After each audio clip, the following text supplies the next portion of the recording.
ఓం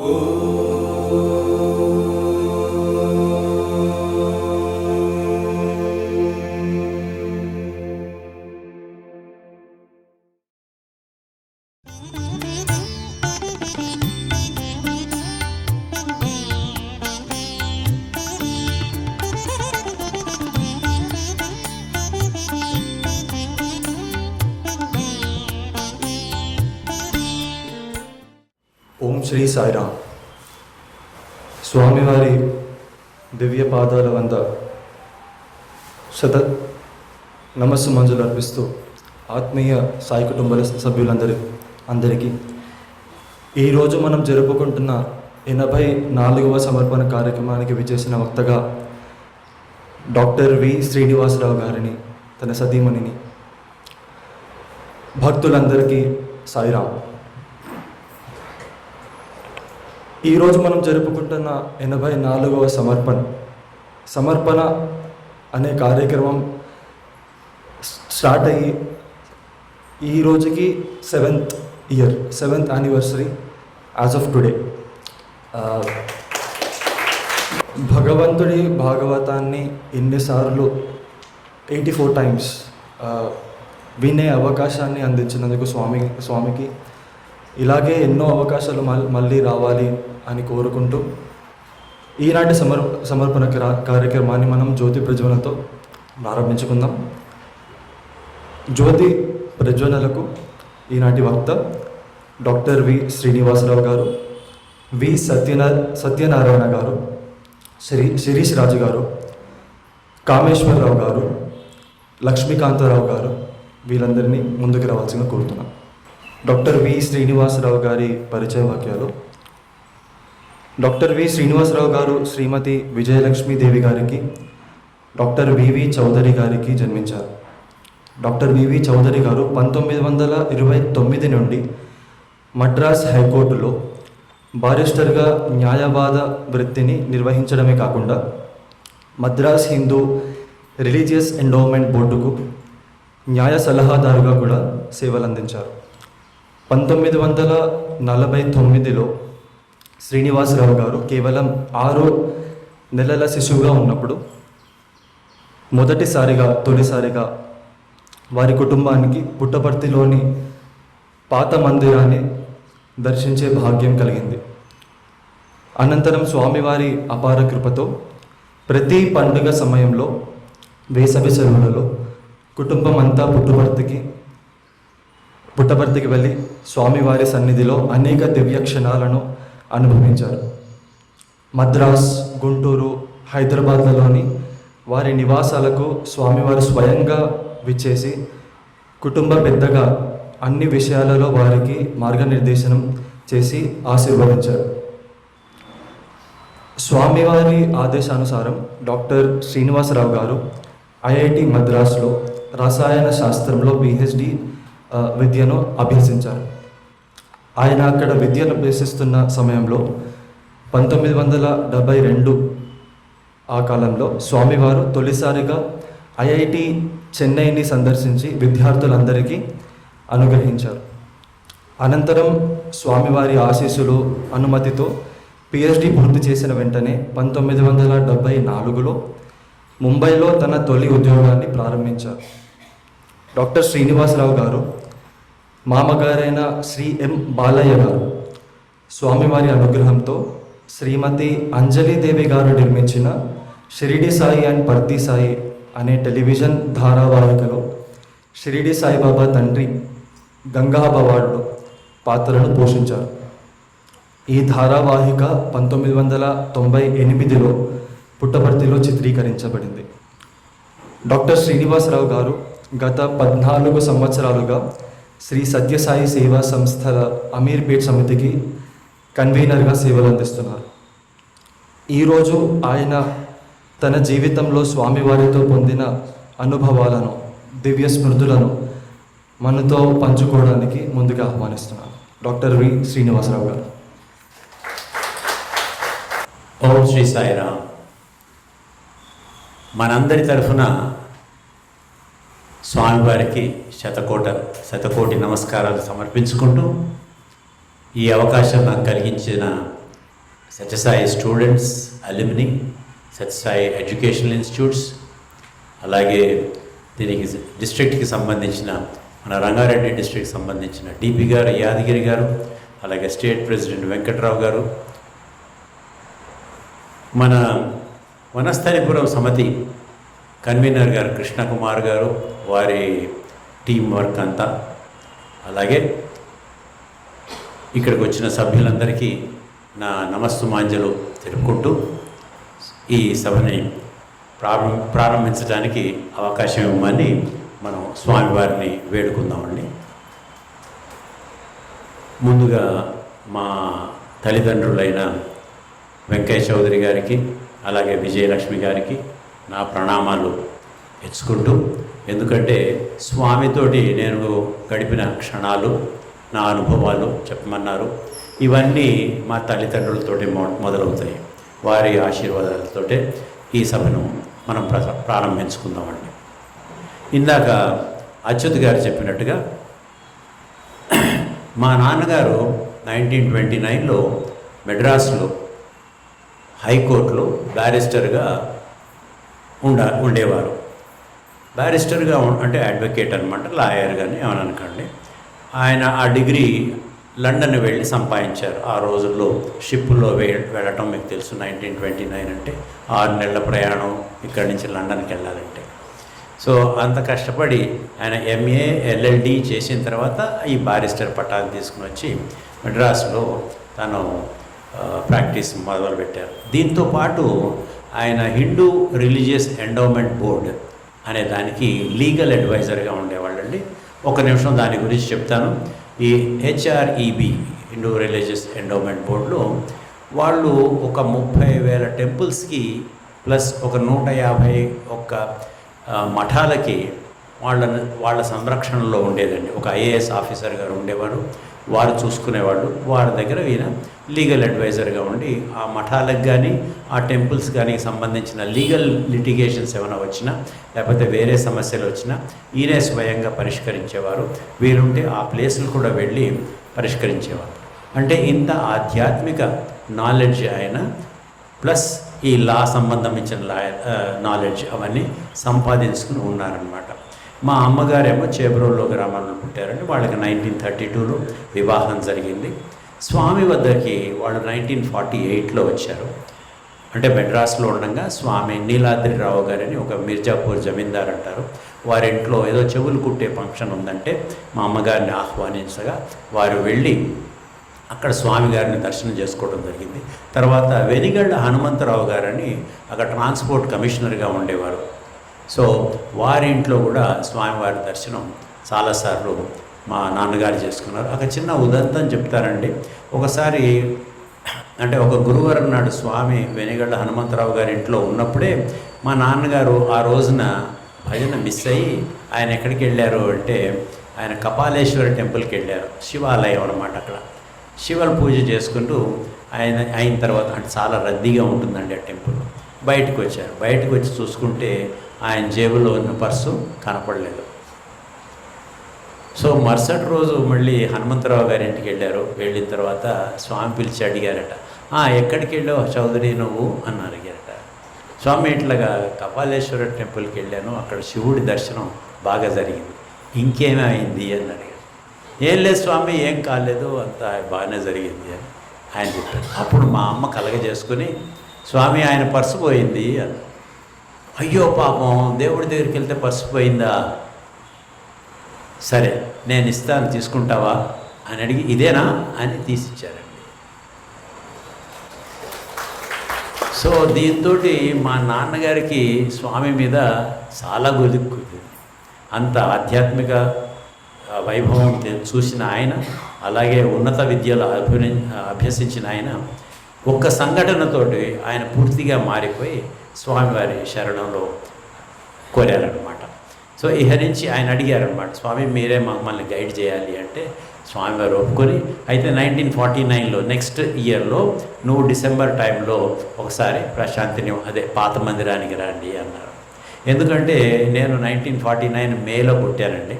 కాబట్టి ఒక 6 months వచ్చిన తర్వాత నన్ను తీసుకుని మా ఇద్దరు అన్నయ్యలు ప్రసాద్ గారు, నాగేశ్వరరావు గారు, అలాగే మా ఎల్డర్ సిస్టర్ లలిత గారు, మా అమ్మ నాన్న అంతా కలిసి పాత మందిరానికి ఫస్ట్ టైం ప్రయాణం 1949లో అయింది. అంటే నేను పుట్టినప్పటి నుంచి నాకు ప్రశాంతి లేమ కానీ పాత మందిరం కానీ తెలుసు అన్నమాట. అంటే స్వామి ఈ అవకాశం నాకు కలగజేశారు.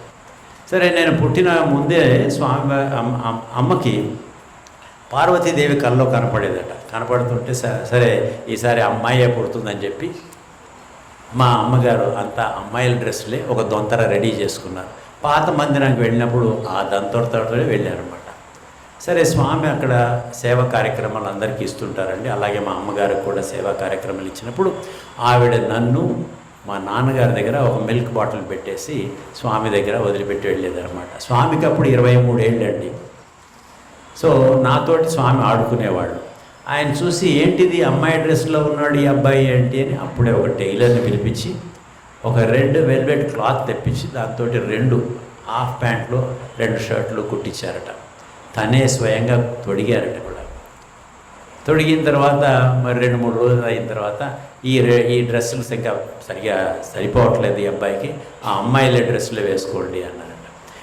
మధ్యలో స్వామి నాకు ఆ మిల్క్ బాటిల్లోంచి పాలు కూడా తాగించేవారట. ఇది మా అమ్మగారు చెప్పగా విని నేను మీకు అందజేస్తున్నాను. అలాగే పాత మందిరంలో ఉన్నప్పుడు ఒకసారి నాకు చాలా తీవ్రమైన అస్వస్థత కలిగిందండి. నా శ్వాస సరిగా లేకుండా పోయింది. సాయంత్రం అయ్యేటప్పటికి నా బాడీ కలర్ కూడా నీలంగా మారటం మొదలుపెట్టింది. మన భాస్కరరావు గారు ఇక్కడే ఉన్నట్టున్నారు. సో లంగ్స్ సో ఈ కారణాలు ఏంటంటే హెవీ లంగ్ డిసీజ్ అన్నమాట. అక్కడ ఉన్న పరిస్థితుల వల్ల నేను చిన్నప్పుడే పాత మందిరంగా వెళ్ళాను. మరి అక్కడ ఏం ప్రాబ్లం జరిగిందో తెలీదు. I acquired that virus. So చాలా తీవ్రంగా ఇబ్బంది పడుతుంటే స్వామి దగ్గరికి వెళ్ళి చూపించాలి. ఇక మరి లేకపోతే బుక్కపట్నం, ధర్మజవరం అక్కడికి వెళ్ళటానికి అవకాశాలు లేవు ఆ రోజుల్లో. సో స్వామి భోజనాలు అయిన తర్వాత మా అమ్మగారిని మిగతా లేడీస్ అంతా ప్రోద్బలం చేసి పంపించారట. నువ్వు వెళ్ళి అడుగు, మేమంతా వెళ్ళటానికి మా భయం, ఇప్పుడు ఈ లేట్గా వెళ్ళటం ఏంటి అంటే మా అమ్మగారు ధైర్యం చేసి ఒక్కతే వెళ్ళి అక్కడ పాత మందిరంలో స్వామికి ఒకటే గది ఉండేదండి. 8x10 రూమ్ అది. ఫస్ట్ లేడీస్ ఉండేవాళ్ళు, తర్వాత జెంట్స్ ఉండేవాళ్ళు. ఆ జెంట్స్లోనే స్వామికి ఒక రూమ్ ఉండేదన్నమాట. ఆ రూమ్కి వెళ్ళి తలుపు తట్టింది. ఏంటి ఇంత రాత్రి తలుపు తడుతున్నావు అని స్వామి అడిగారట. ఈవిడ పాపం ఏం చెప్పలేకపోయింది. సో స్వామి చెప్పారట, ఏంటి బాబుకు బాగాలేదా అంటే అవును ఇది విషయం అని చెప్పగానే సరే అని వెంటనే విభూది తీసి నా ఒంటి మీద రాసి తగ్గిపోతుందిలే రేపు పొద్దుటికి అని చెప్పారట. అలాగే మరుసటి రోజు పొద్దుటికల్లా నేను మళ్ళీ I was coming back to the normal stage. So అలాగే నెక్స్ట్ టైం ఒకసారి నేను వెళ్ళినప్పుడు కూడా ఇలాగే వాంతులు విరోచనాలతోటి నేను చాలా వీక్గా అయిపోయాను. సో పక్కనున్న లేడీస్ అంతా కూడా this time that we should approach Swami for this, కొంచెం సివియర్గానే ఉంది అనగానే స్వామి దగ్గరికి వచ్చి ఈ విషయం చెప్పగానే స్వామి వచ్చి విభూతి సృష్టించి వేసి నా గొంతులో మంచినీళ్ళు కూడా పోసి తగ్గిపోతున్న 2 రోజుల్లో తగ్గుతుంది ఇది అన్నారట. సో ఈ 2 రోజులు అయిన తర్వాత మళ్ళీ నేను నార్మల్ స్టేజ్కి వచ్చేసాను. అంటే 2 సార్లు నాకు ఈ రక్ష కల్పించారు స్వామి. నేను పాత మందిరానికి వెళ్ళటానికి కూడా స్వామి ప్రోద్బలంతో అక్కడికి వెళ్ళారని అనిపించింది. ఎందుకంటే మెడ్రాస్లో అన్ని రకాల మెడికల్ ఫెసిలిటీస్ ఉంటాయి, డాక్టర్స్ ఉంటాయి. కానీ ఇలాంటి వ్యాధి వచ్చినప్పుడు వాళ్ళు ఏం చేస్తారో మన శరీరాన్ని మనకే తెలీదు. అన్నీ ఐసీయూలోనో బెట్టుదేలు చేసి మళ్ళీ మీ మీదే బాధ్యత వదిలేస్తారు. స్వామివారు అంటే భగవంతుడు if God will save you only అన్నట్టుగా అంటారు. కాబట్టి చివరికి సేవ్ చేయాల్సింది ఎవరు అంటే మన భగవంతుడే అనమాట. సో అలాగే 2 సార్లు నన్ను సేవ్ చేశారు. మనం ఇప్పుడే వింటున్నాం, నమ్మకం విన్నాం. అధ్యవోజుదని వక్త ప్రథమో దైవ్యో భిషక్ అని. భిషగ్గరువులు స్వామివారే కాబట్టి ఎన్నో హాస్పిటల్స్ ఎంతోమంది డాక్టర్లను తీసుకొచ్చి నడిపించిన స్వామి ఆ రోజున నాకు డాక్టర్గా ఉండి నన్ను రికవర్ చేశారన్నమాట. ఇది అయిన తర్వాత 3వ సంవత్సరం 1952లో మెడ్రాస్లో నేను ఉన్నప్పుడు మాకు ఫార్చునేట్గా ఒక 3 అంతస్తుల మేడ ఉందండి. అది రెంటల్ బేసిస్ మీద మా నాన్నగారు ఉద్యోగ రీతిగా తీసుకున్నారు. He was the head of the auxiliary force of the British consignment అప్పుడు అన్నమాట. కాబట్టి ఆయన కొన్ని ఫెసిలిటీస్ ఉండేవి. సో ఆయన 3 అంతస్తుల మేడలో పైన ఒక జాజి పందిరి ఉండేదన్నమాట. ఆ జాజి పందిరి దగ్గర మా అక్కగారు పువ్వులు కోస్తూ ఉండేవాళ్ళు. నేను 3 ఏళ్ల వయసులో ఉన్న పిల్లవాడిని కాబట్టి నేను కూడా ఆవిడకి ఏదో హెల్ప్ చేద్దామనే దృక్పథంతో వెళ్ళి పూలు కోయటం మొదలుపెట్టాను. పూలు కోస్తూ ఆ పందిరి మీద నుంచి జారి కింద పడ్డాను. ఎక్కడ పడ్డాను అంటే గ్యారేజ్ నుంచి గేట్ దాకా ఒక కంకర్ రోడ్డు ఫ్రెష్గా వేశారండి. ఆ రోడ్డు మీద వచ్చి నేను ల్యాండ్ అయ్యాను. ఇది చూసిన పక్కింటి ఆవిడ, మెడ్రాస్లో తెలిసిన వాళ్ళు అంటారు, మామీ అంటారు ఆవిడ గట్టిగా అరిచిందంట, పయ్యా సత్తిపోట అని, అంటే అబ్బాయి చచ్చిపోయాడు అని చెప్పి ఆవిడ అనౌన్స్ చేసిందనమాట. మా అక్కగారికి కంగారు వేసేసి గబగబా కిందకి పరిగెత్తుకొచ్చి నన్ను తీసుకుని వెళ్ళి పూజ రూమ్లోకి తీసుకెళ్ళి అంతా విభూదంతా చుట్టూతా పూసేసిందనమాట. అంటే ఆవిడకి తోచిన ఐడియా అదే అనమాట. తర్వాత సాయంత్రం నాన్నగారు కోర్టు నుంచి వచ్చిన తర్వాత డాక్టర్ దగ్గరికి తీసుకెళ్తే డాక్టర్లు ఏమీ ఫ్రాక్చర్ లేదు, పెద్ద దెబ్బలేమీ లేదు, ఏ కంగారు లేదన్నారు. సో స్వామివారికి మా అమ్మగారు వెంటనే ఒక కృతజ్ఞతాపూర్వకంగా ఒక లెటర్ రాశారండి. ఇది అయిన తర్వాత నేను అబౌట్ 10 years వయసులో ఉన్నప్పుడు మాకేంటంటే పాత మందిరం అలవాటు కాబట్టి ప్రశాంతి నిలయం కూడా బాగానే అలవాటు. స్వామి దగ్గరికి వెళ్ళాలంటే మేము కోరికల రూమ్కి వెళ్ళి అక్కడి నుంచి మెల్లమెల్లగా మెట్లెక్కి, అక్కడ సర్క్యులర్ మెట్లు ఉండేవండి, ఆ మెట్లెక్కి స్వామి గదిలోకి డైరెక్ట్గా వెళ్ళిపోయేవాళ్ళం అనమాట.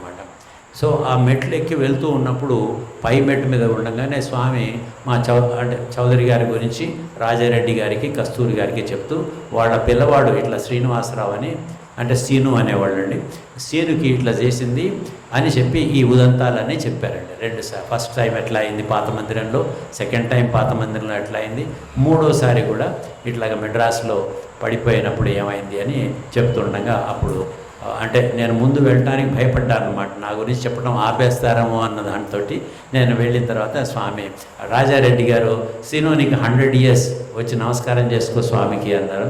నేను స్వామివారి పాదాల దగ్గర నమస్కారం చేసుకుని అక్కడ సేవ చేసేవాళ్ళం అండి. మేమంతా వెళ్ళినప్పుడు, పుట్టపర్తికి వెళ్ళినప్పుడు అక్కడ చేసే సేవ ఏంటంటే స్వామివారికి విసనకర్రతో వీచటం అన్నమాట. అది సమ్మర్లో అది ఆ పరిస్థితుల్లో మనకి కరెంటు కూడా లేదనమాట అప్పుడు ప్రశాంతి నిలయంలో. సో స్వామివారికి చాలా చెమటలు వచ్చేవి. 2 మీ సైజు వాళ్ళే అనమాట, అంటే నా సైజు ఆ రోజుల్లో. సో వచ్చి వీసిస్తూ ఉండేవాళ్ళు 2 సైడ్ల ఫిజికల్గా తాటాకు విసనకర్రలతోటి వీసేవాళ్ళం అనమాట. అవే బెస్ట్, చాలా కట్టలు ఉండేవి అనమాట. మేము దాంతో వీస్తుంటే స్వామివారికి కొంచెం సేద తీరినట్టుగా అనిపించేది. సో మిగతా పెద్దవాళ్ళంతా కాళ్ళ దగ్గర కూర్చొని స్వామివారి పాద సేవ చేసుకునేవాళ్ళు. అక్కడ ఒక 40 నిమిషాలు ఈ సేవ అయిన తర్వాత మేము మెల్లగా వచ్చి పక్కన కూర్చునేవాళ్ళం. కింద నుంచి కోరికల రూమ్ నుంచి మళ్ళీ ఇంకో బ్యాచ్ పైకి వచ్చేవాళ్ళు అనమాట. వచ్చి వాళ్ళు ఈ విసనకర్రలు లేకపోతే పాద సేవ అందుకునేవారు. అంటే it is a understood mechanism అనమాట. ఒక్కొక్కళ్ళు 40 minutes అక్కడ టైం ఉండి అది అయిన తర్వాత రెండో వాళ్ళకి ఛాన్స్ ఇచ్చేవాళ్ళు. సో ఈ 1952లో నాకు మెడ్రాస్లో అయింది చెప్పాను కదండి. అలాగే అదే సంవత్సరంలో మా పెద్దన్నయ్య నాగేశ్వరరావు గారు ఉండేవాడండి. ఆయనకి అప్పుడు 9 ఏళ్ళు అనమాట. దీపావళికి ముందు నరక చతుర్దశి, ఆ చతుర్దశి పండుగ నాడు వాళ్ళు తలంట్లు పోసుకొని కొంచెం టపాకాయలు కాల్చుకుంటారు మెడ్రాస్లో. ఆ రోజున టపాకాయలు కాల్చుతున్న తర్వాత పొద్దున ఒక 10-15 కాల్చిన తర్వాత వాళ్ళకి విరామం దొరికింది మళ్ళీ ఈవినింగ్ కాల్చుకోవటానికి. ఈయనేమో బయటికి వెళ్ళి చూస్తే ఈయన కాల్చిన టపాకాయలు కొన్ని, కాలవని టపాకాయలు కొన్ని, అంటే పేలని టపాకాయలు కొన్ని ఉన్నాయి. ఇది కాకుండా వీధిలో కూడా ఇంకా చాలా పేలని టపాకాయలు ఉంటాయి. అవన్నీ పోగు చేసి, ఇది అక్కడ ఆనవాయి అయితేలండి, అవన్నీ పోగు చేసి ఒక హిందూ న్యూస్ పేపర్ తీసుకుని దాంట్లో అంతా మందు పోసి సడన్గా దాన్ని నిప్పి అంటించి దాన్ని ఒక చిచ్చుబుడ్లాగా తయారు చేద్దామని హోమ్ మేడ్ అన్నమాట ప్రయత్నం చేశాడు. దాంతో ఏమైందంటే ఆయన పెట్టే మంట ఎక్కడో పేపర్ చివరిని పెట్టుంటే మెల్లగా వచ్చేది, అది సడన్గా ఆయన చెయ్యి సెంటర్లో పడిపోయిందనమాట. పడంగానే ఒక్కసారి అదంతా అంటుకుంది, ఆ మందుగుండు సామాన్ అంతా అంటుకొని పెద్ద సౌండ్ కూడా వచ్చింది. ఆయన చెయ్యి చాలా వరకు కాలిపోయింది, రైట్ హ్యాండ్ అనమాట. సో ఆయన పెట్టిన కేకలకి మా నాన్నగారు వచ్చి వెంటనే డాక్టర్ చిదంబరం గారని దగ్గర ఉన్న ఫ్యామిలీ డాక్టర్ తీసుకెళ్లారు. ఆయన కూర్చోబెట్టి అని అడిగారు, ఏమైంది, ఎట్లా అయింది, ఎప్పుడైంది అని అడిగిన తర్వాత ఆయన మామూలుగానే ఒక బ్యాండేజ్ చేసి తగ్గిపోతుంది అని చెప్పేసి మమ్మల్ని అందరినీ బయటకు వెళ్ళి కూర్చోండి అని చెప్పి మా నాన్నగారిని మాత్రం వెనక్కి తీసుకురమ్మని చెప్పి అని చెప్పారన్నమాట. చౌదరి గారు, మీ అబ్బాయి చెయ్యి చాలా సివియర్గా కాలిపోయింది. సో ఇవి నేను చేసేది ఏమీ లేదు. ఇవాళ శుక్రవారం, రేపు శనివారం దీపావళి పండుగ, ఎల్లుండి ఆదివారం, మరుసటి రోజు సోమవారం అన్నదే ఆ GH హాస్పిటల్ తెరుస్తారు. అప్పుడు మనం వెళ్దాం, నేను కూడా వస్తాను. అక్కడ మోస్ట్ ప్రాబబ్లీ డాక్టర్లు ఎక్స్రే తీసి, ఆ రోజుల్లో CT స్కాన్ MRI లేవండి, ఎక్స్రే తీసేవాళ్ళు ఒకటే. ఎక్స్రే తీసి మోస్ట్ ప్రాబబ్లీ యాంప్యూటేషన్ చేస్తారు, అంటే చెయ్యి తీసేస్తారు అని చెప్పారు. సో దీపావళి ఉత్సాహం అంతా నీరు గారిపోయింది. ఎవళ్ళు టపాకాయలు జోలికి పోలేదు, మేమంతా క్వైట్గా ఉన్నాం. ఆ రోజు రాత్రి మా నాన్నగారు మా అమ్మగారు డిస్కస్ చేస్తున్నారు, ఏం చేద్దాం ఏమిటి అని. సరేలే కానిద్దాం, డాక్టర్ గారు చెప్పినట్టే 3 రోజులు అని చెప్పి ఇచ్చిన పెయిన్ కిల్లర్స్ ఏవో వేసి మా అన్నయ్య పక్కనే మా అమ్మ పడుకునుందండి. రాత్రి 2:30-3 మా అన్నయ్య నాగేష్ వాళ్ళ అమ్మని లేపాడనమాట. మా అమ్మని లేపాడు. అమ్మ, స్వామి వచ్చారు. ఈవిడేమో ఇదేదో కలగా అంటున్నాడు వీడు, ఈ 2:30 రాత్రి ఏంటి, స్వామి రావడం ఏంటి అని చెప్పి, ఏంట్రా ఏమైంది అంటే, చూడు నా చెయ్యి అన్న. సో ఆవిడ చెయ్యి చూస్తే చెయ్యి నిండా విభూది ఉంది, ఆయన నొసటి మీద బొట్టు ఉంది. ఏమైంది అంటే, స్వామి వచ్చారు, నన్ను అడిగారు ఏమైంది, ఏం చేసావు, ఇట్లాంటి పనులు చేయకూడదు కదా అన్నారు. గట్టిగా ఏమనలేదు, తగ్గిపోతుందిలే నేను వచ్చాను కదా అని చెప్పారు. చెప్పి వెళ్ళిపోయారు. ఉంటారేమో అనుకుని నేను నిన్ను లేపాను, నువ్వు లేపేటప్పటికల్లా స్వామి వెళ్ళిపోయారు. ఈ విషయం మేమంతా విని అంటే చాలా సంతోషపడ్డాం, స్వామివారు వచ్చారు, తను చూసుకుంటారు అని. ఇంకా మనకేంటి గొడవే లేదు, స్వామి వచ్చారంటే అనుకున్నాం. సో కానీ మా అమ్మ మాత్రం చాలా దుఃఖపడిందండి. స్వామివారు వచ్చారు, నా పక్కనే ఉన్నాడు మా అబ్బాయి, వాడిని చూశారు, వాడికి కావలసిన స్వాంతన కలిగజేశారు, విభూతి ఇచ్చారు. మరి మా సంగతి ఏంటి, మాకు తెలియకుండా మా ఇంట్లోకి వచ్చి స్వామి మమ్మల్ని పలకరించకుండా వెళ్ళిపోవడం ఏంటి అని చాలా బాధపడింది. బాధపడితే మరుసటి రోజు అంటే దీపావళి రోజు రాత్రి స్వామివారు మళ్ళీ వచ్చి అమ్మకు కనపడి, అదే ఆరెంజ్ డ్రెస్లో కనపడి, నేను వచ్చాను కదా, నేను చూసుకున్నాను కదా, ఇప్పుడు నీకోసం వస్తున్నాను అని చెప్పి, నేను చూసుకుంటాను మీ పిల్లలందరినీ, బాగోగులు వాళ్ళ జీవితాంతం నేను చూసుకుంటానని చెప్పారనమాట. సో అయిన తర్వాత ఒక 4 వారాలకి మా నాన్నగారి, మా అబ్బాయి, మా నాగేష్ గారి, మా బ్రదర్ గారి ఆరోగ్యం సరిపోయిందండి. He was able to move along and then start eating his food అనమాట. ఈ ఇన్సిడెంట్ అయిన ఒక నెల టైంకి, అంటే అక్టోబర్లో ఈ దీపావళి జరిగింది. నవంబర్ కల్లా స్వామి దగ్గర నుంచి ఒక లెటర్ వచ్చిందండి. అది ఏమని రాశానంటే, స్వామి లెటర్లు రాసేవాళ్ళు మాకు, నేను చదువుతానండి, ఒక సంక్షిప్తంగా చదువుతాను. నాగేష్కు చేయి కాలిన దినము రాత్రి వచ్చి ఉంటిని, విభూది వేస్తిని. 2వ దినము మీ గృహలక్ష్మి విజయలక్ష్మమ్మకు కూడా కనిపించి తిని. అన్నయూ చూసుకునిచునే ఉన్నాను. మీ ఆనందమే నా ఆహారమనియు, మీ సంతోషమే నా సౌఖ్యమనుసు, మీ సౌఖ్యమే నా సర్వమనుసు ఉండి కాలమును కాలదనుసున్న నాకు వేరే పనేముంది. భక్తుల యొక్క సుఖదుఖాలు చూసుకున్నటే నా పని. సహజముగా అశాంతి అతి స్వల్పకాలమైనదను, ఎంతో కాలము వలె పెంచినట్లగును. శాంతి ఎంతో కాలమునైనను అది స్వల్పకాలం వలె గడిచిపోను. ఇదియే కలిమర్మము, జీవిత ధర్మము, జన్మ కర్మము. ఈ మర్మ ధర్మ కర్మములనే మాధవుని చెంతకు పోవు త్రోవలు. ఈ మూటిని సాధించిన కదా మూలస్థానం చేరవచ్చును అని లెటర్ రాశారండి. సో అంటే ఈ లెటర్ రాగానే మాకు చాలా సంతోషపడిపోయింది. ఇంకా డాక్టర్ గారి దగ్గరికి మళ్ళీ వెళ్ళాం మేము. వెళ్తే డాక్టర్ గారు అన్నారు, ఇది 99% క్యూర్ అయిపోయిందండి, ఇదేనా చెయ్యి అసలు అని అడిగారు ముందు. సో ఇదే చెయ్యి అంటే, సరే అంతా క్యూర్ అయిపోయిందండి, ఇంక మీరు డాక్టర్ దగ్గరికి, వేరే డాక్టర్ దగ్గరికి కానీ జనరల్ హాస్పిటల్కి వెళ్ళడానికి ప్రమేయం ఏం లేదు, నేనే బ్యాండేజ్లు మారుస్తాను అని చెప్పి బ్యాండేజ్లు మార్చడంతో అది తగ్గిపోయిందండి. సరే, ఇందాక నా ఇంట్రడక్టరీ లెటర్లో మన అచ్యుత్ గారు చదివారు, మేమంతా సెలవుల్లో అక్కడ ఉండేవాళ్ళం. కోర్టుకి సెలవులు 3 నెలలు వచ్చేవండి. ఆ 3 నెలలు మేము ప్రశాంతి నిలయంలో ఉండేవాళ్ళం. సమ్మర్ అంతా అక్కడే ఉండేవాళ్ళం. మీకు ఆశ్చర్యం కలగచ్చు, ఏమిటి 3 నెలలు ఎట్లా ఉంటారు, ఈ వయసులో ఉన్నవాళ్ళు ఏం చేస్తారు? ఎప్పుడు 1940 40-50 ఆ టైంలో అన్నమాట. మా దినచర్య ఎట్లా ఉందో ఒకసారి మీకు సంక్షిప్తంగా వివరిస్తాను, సో దట్ మీకు ఒక ఐడియా వస్తుందని. అప్పుడు మీకు తెలిసే ఉంటుంది, స్వామివారిది ఒకటే బిల్డింగ్ ఉండేది. ఆ చివర ఇప్పుడు ప్రస్తుతం కొన్నాళ్ల క్రితం విద్యార్థుల హాస్టల్ అని ఉండే దగ్గర అక్కడ 4 రూములే ఉండేవి, మిగతాదంతా బయలు ప్రదేశమే. స్వామివారి షెడ్ ఒకటి ఉండేది, కారు పెట్టుకోవడానికి ఒకటే షెడ్ ఉండేది. ప్రస్తుతం ఉన్న 4-5 షెడ్ల బదులు ఒకటే షెడ్ ఉండేది. ఆ జనరేటర్ ఒకటి ఉండేది, ఏది బావి దగ్గర. బావి అంటే ఇప్పుడు అక్కడ బావి మారిపోయి ఇప్పుడు గణేష్ టెంపుల్ ఎదురుగుండా ఒక నాగదేవతలది ఒక వరుస రో ఉండేది కదండి, దాని పక్కనే జనరేటర్ ఉండేది. ఇంతకన్నా ఇంకేం ఉండేవి కాదు. జనరేటర్ ఎందుకంటే అక్కడ కరెంటు లేదు కాబట్టి మేమంతా లాంతర్లతోటి పెట్రోమాక్స్ లైట్లతోటి మా జీవితం అక్కడ గడిపేవాళ్ళం అండి. సో మేము పొద్దున్నే లేచి చిత్రావతిలో వేడి నీళ్ళు ఇచ్చేవారి దగ్గరికి వెళ్ళి స్నానాలు చేసేవాళ్ళం.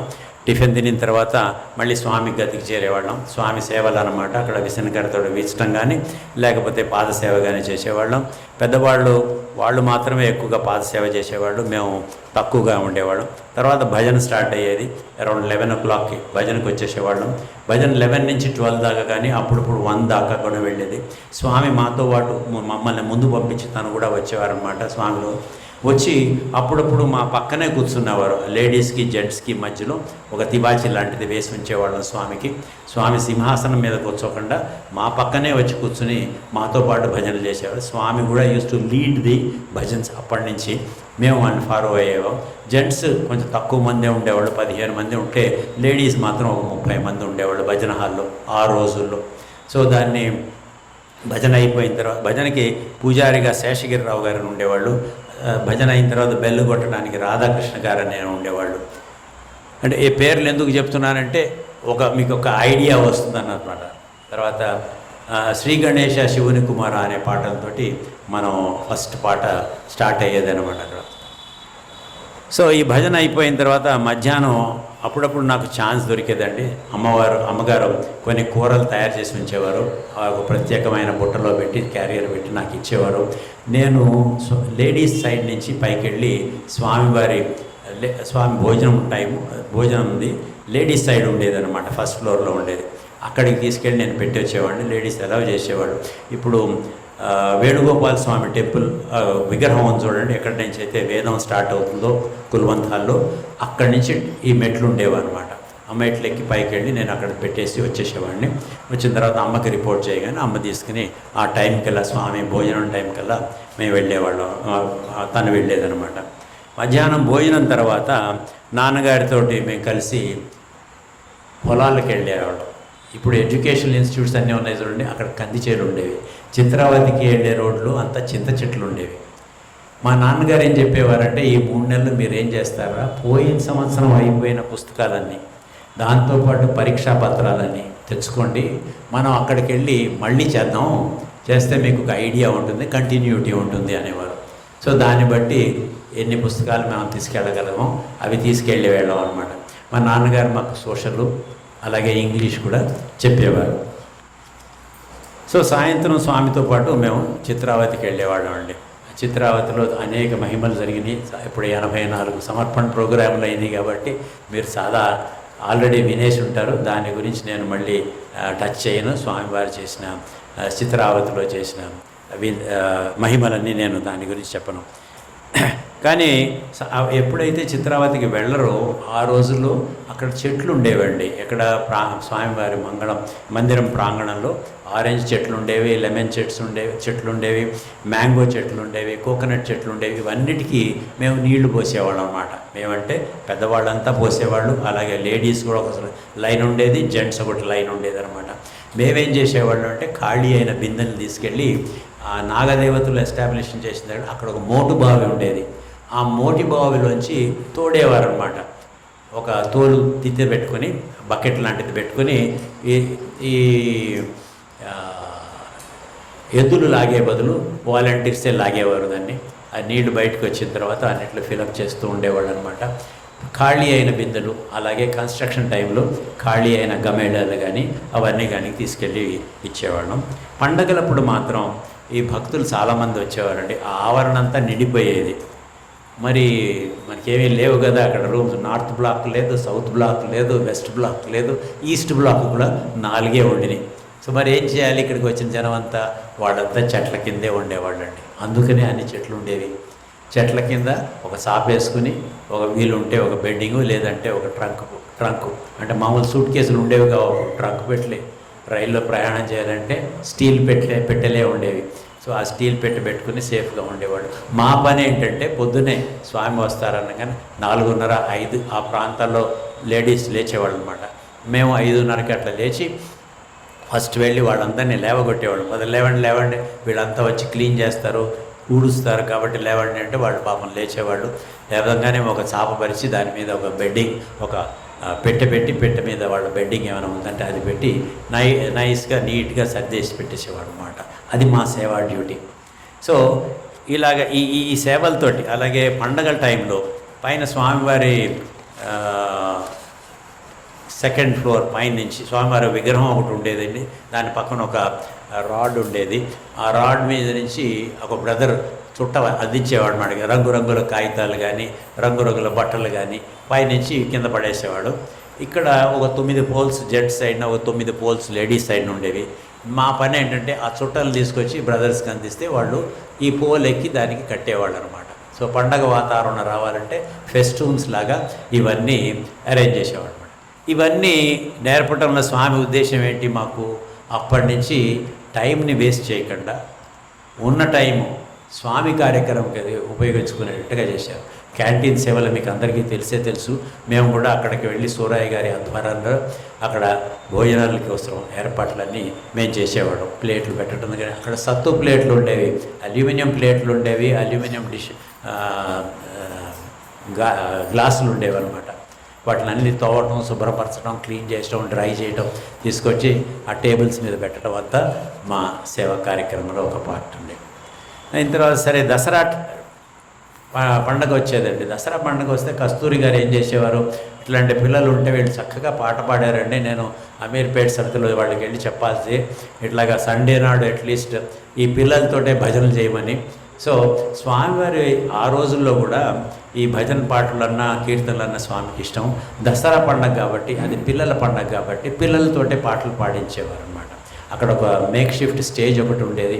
ఆ స్టేజ్ మీద కస్తూరి గారేమో ఒక లిస్ట్ తయారు చేసుకెళ్ళేవాళ్ళు. ఫలానా ఇంట్లో ఫలానా అబ్బాయి ఉన్నాడు, ఫలానా అమ్మాయి ఉంది, వీళ్ళందరితోటి పాడించమంటే ఆ స్వామి ఆ లిస్టు చూసి ఎంపిక చేసేవాళ్ళు. వీళ్ళతోటే పాడించు అని చెప్పారు. ఆ లిస్ట్ ఆయన పట్టుకొచ్చి మమ్మల్ని అందరినీ చెప్పేవారు. నువ్వు పాడబోయే పాట ఏంటి అది కూడా రాసుకునేవాడు. ఇవన్నీ స్వామి దగ్గరికి వెళ్ళేవి. అంత డైరెక్ట్గా స్వామి సూపర్వైజ్ చేసేవారండి. ఏ యాక్టివిటీ అయినా ఆయనకి తెలియకుండా ప్రశాంతి నిలయంలో ఆ రోజుల్లో జరిగేది కాదు. సో మమ్మల్ని కూడా పాడమంటే నేను ఒకసారి అక్కడ ఒక పద్యం పాడానండి. మీరు పర్మిషన్ ఇస్తే నేను పాడతాను, యు డోంట్ మైండ్, ఓకేనా? పద్యం భండన భీముడార్తజన బాంధవుడు జ్వల బాణతూణ కోదండ కళా ప్రచండ భుజతాండవ కీర్తికిన్ రామమూర్తికిన్ రెండవ సాటి దైవమిక లేడనుచున్ గడగట్టి భేరికా డాండడ డాండ డాండ నినదంబులు జాండము నిండ మత్త వేదండమునెక్కి చాటెదను దాశరథి కరుణాపయోనిధి అని పాడానండి. ఆ పాట అంటే స్వామివారి గురించి దాశరథి శతకంలో, ఇది దాశరథి శతకంలో కంచర్ల గోపన్న అంటే రామదాస్ గారి పేరు అసలు, ఆయన రాసిన పాట అన్నమాట. ఇది స్వామివారు చాలా నచ్చింది అది. సో పాట పాడిన తర్వాత మిగతా వాళ్ళంతా కూడా పాడారు. పాడిన తర్వాత మరి బహుమానాలు ఇవ్వాలి కదండి. స్వామి బహుమానాలు ఇచ్చేటప్పుడు ఏం చేశారంటే, మేమంతా స్టేజ్ కిందకు వచ్చేసాం, స్వామి స్టేజ్ మీద ఉన్నారు. స్టేజ్ మీద ఉంటే మరి పిల్లవాళ్ళు నన్ను ఎట్లా పిలుస్తారు, రే డాండ డాండా అని పిలిచారు నన్ను, నాకు ప్రైజ్ ఇచ్చేటప్పుడు. ఎందుకంటే స్వామికి గుర్తుందనమాట నేను పాడిన పద్యం ఏమిటి, దాంట్లో ఉన్న లైన్ ఏంటి, ఆయన గుర్తుపట్టుకొని ఆ పేరు పెట్టి నన్ను పిలిచారు. నేను స్టేజ్ ఎక్కి వచ్చాను. అక్కడ ఒక బుట్టలో చాలా రకాల బహుమతులు ఉండినవండి. ఆ బహుమతుల్లో రే నీకు కోదండం ఇవ్వలేదు, ఎందుకంటే నేను రాముడి మీద పాడాను కదా, నీకు కోదండం ఇవ్వటానికి లేదు, కానీ నీకు విష్ణు చక్రం ఇస్తానన్నారు. వెంటనే టక్కన దాంట్లోంచి, అంటే ఒక 100కు పైనే ఉంటాయండి అక్కడ బహుమతులు, దాంట్లోంచి ఒకటి తీశారు. తక్కువమంది తీసి ఇదిగో ఈ విష్ణు చక్రం అని చెప్పి దాన్ని ఎట్లాగా ఉపయోగించాలో కూడా చెప్పారండి. అదొక ఒక ప్లాస్టిక్ ట్యూబ్ లాగా ఉంటుంది, దాంట్లో ఒక వైర్ ఉంటుందన్నమాట, పైన ఒక చక్రం ఉంటుంది, దాని చుట్టూతా తిప్పి గర్రమని లాగంగానే ఆ చక్రం పైకి లేస్తుంది. లాగి చూపించారు స్టేజ్ మీద. చూపించగానే ఆ చక్రం ఎగురుతుంటే రాజారెడ్డి గారు పట్టుకుని తీసుకొచ్చి మళ్ళీ స్వామికి అందజేస్తే మళ్ళీ నాకు చూపించారు, రే ఇట్లా ఆడుకోవాలి దీంతో అని. నా మొహం వెలిగిపోయింది. స్వామి ఏంటి నాకు చెప్పడం ఏంటి, నేను ఆడబోయే ఆట స్వామి ఆల్రెడీ ఆడేసి నాకు ఇచ్చారు, అంతకన్నా భాగ్యమే ఉంటుంది అనుకున్నాను నేను. స్వామి కూడా చాలా సంతోషపడ్డారు. సో అందరూ కూడా మనం గమనించాల్సింది ఇదేనండి, ఎక్కడైనా ఫంక్షన్లో వెళ్ళినప్పుడు మనం ఇట్లాగే ప్రైజ్ డిస్ట్రిబ్యూట్ చేస్తున్నాం, ఫుల్గా ప్యాకెట్ లాగానే ఉంటుంది. పిల్లవాడేంటో వాడి పేరేంటో తెలియదు, వాడిని ఎవరు తీసుకొస్తారో సరే వాడికి ఇచ్చేస్తాం ఈ ప్రైజు, వాడు విప్పదీయడు, వాడు వెళ్ళిపోతాడు. సో స్వామి ఏం చేశారు, దాన్ని ఇప్పదీసి దాన్ని ఎట్లాగా యూజ్ చేస్తారో చెప్పితే నాకు కలిగే ఆనందాన్ని ఆయన చూసి ఆయన కూడా చాలా హాయిగా నవ్వుకున్నారు. మనం ఇక నుంచి కూడా ఎప్పుడైనా ప్రైజ్ డిస్ట్రిబ్యూషన్ ఫంక్షన్ అయినప్పుడు ఒక చిన్నగా ఈ మాట గుర్తుపెట్టుకుందామండి. అందరికీ వాళ్ళ బహుమతి ఏంటో చెప్పి వాళ్ళకి దాంతో ఏం చేయాలో చెప్పి అప్పుడు ఇస్తే there is a scope for us to share love and get the bliss of the other person having received the love. So ఈ సమర్పణ ప్రోగ్రాంకి వేసిన పోస్టర్ మీరు చూశారు కదా, దాంట్లో నా బొమ్మ ఉందండి. స్వామివారి ఎడం చెయ్యి నా భుజం మీద ఉండిందనమాట. సో అది ఎప్పుడు నేను 7 సంవత్సరాల్లో 1957-58లో స్వామివారు ఒక రోజున వచ్చి మన చౌదరి గారి ఫ్యామిలీ అంతా నాతో పాటు మదనపల్లి వస్తున్నారు అని చెప్పారన్నమాట. మేమంతా సరే మదనపల్లె కదా వెళ్దామని వెళ్తున్నాం. స్వామి గారు కారులో 4-5 కార్లు వచ్చినాయండి, మొత్తం 20 మంది ఉన్నాం. దాంట్లో స్వామివారి కారులో రాజారెడ్డి గారు డ్రైవ్ చేస్తున్నారు.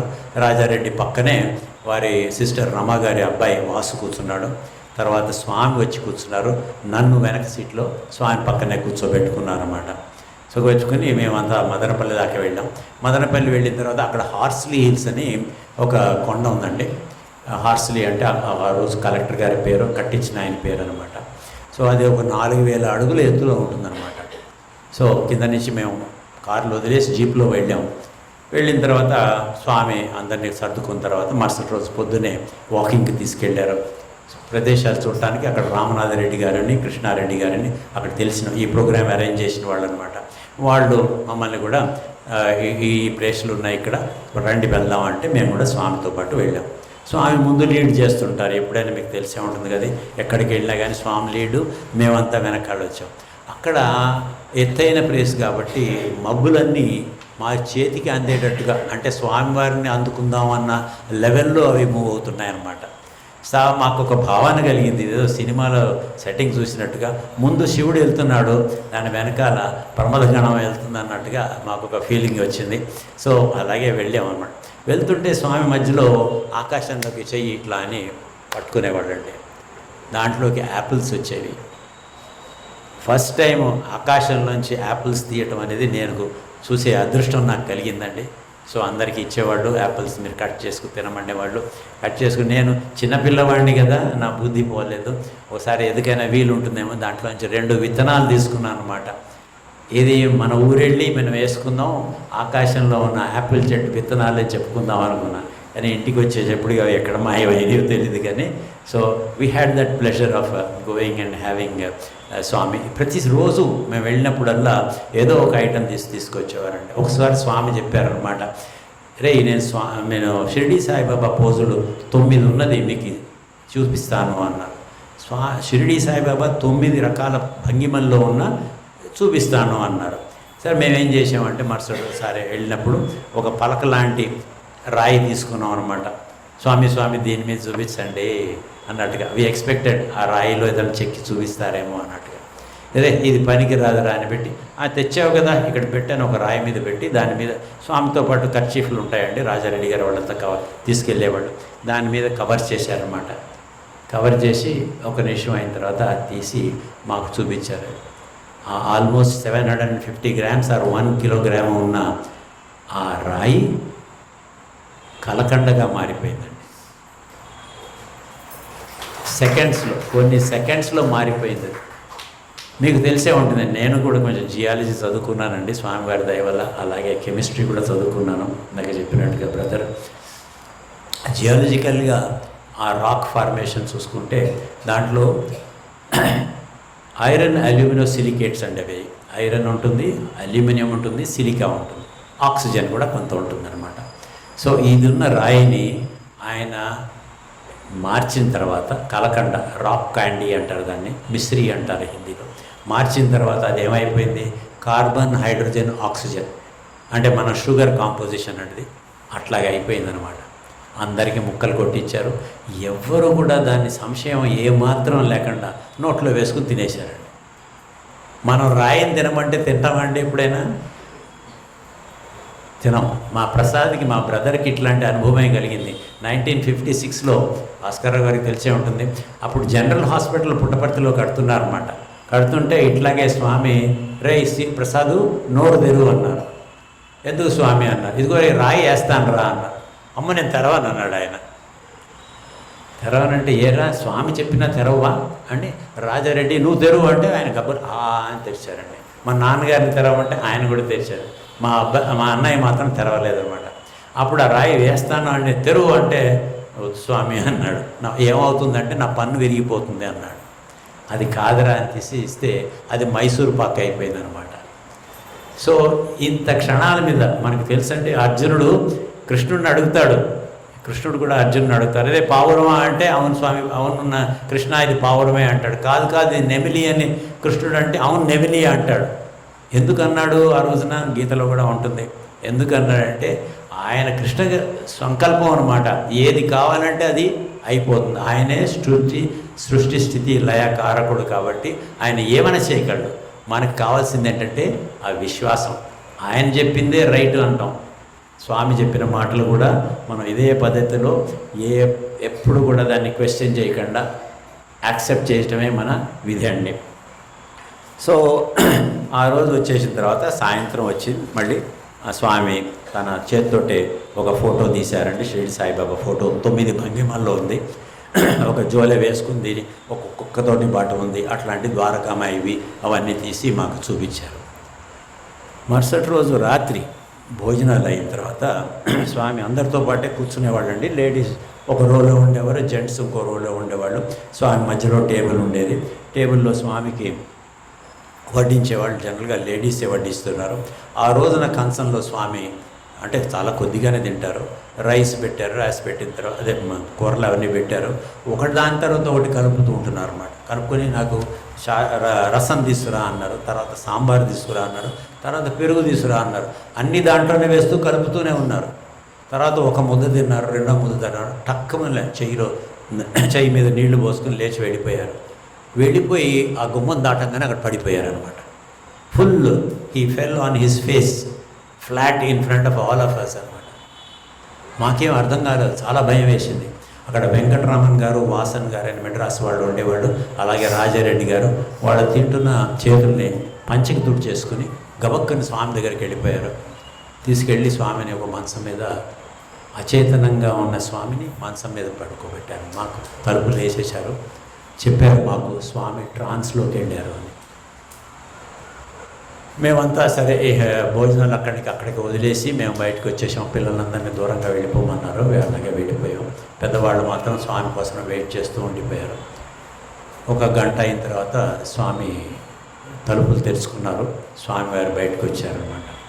పక్క వాళ్ళని అడిగితే, కస్తూరి గారు లాంటి వాళ్ళని అడిగితే వాళ్ళు చెప్పారనమాట, స్వామి ట్రాన్స్లోకి వెళ్ళారు.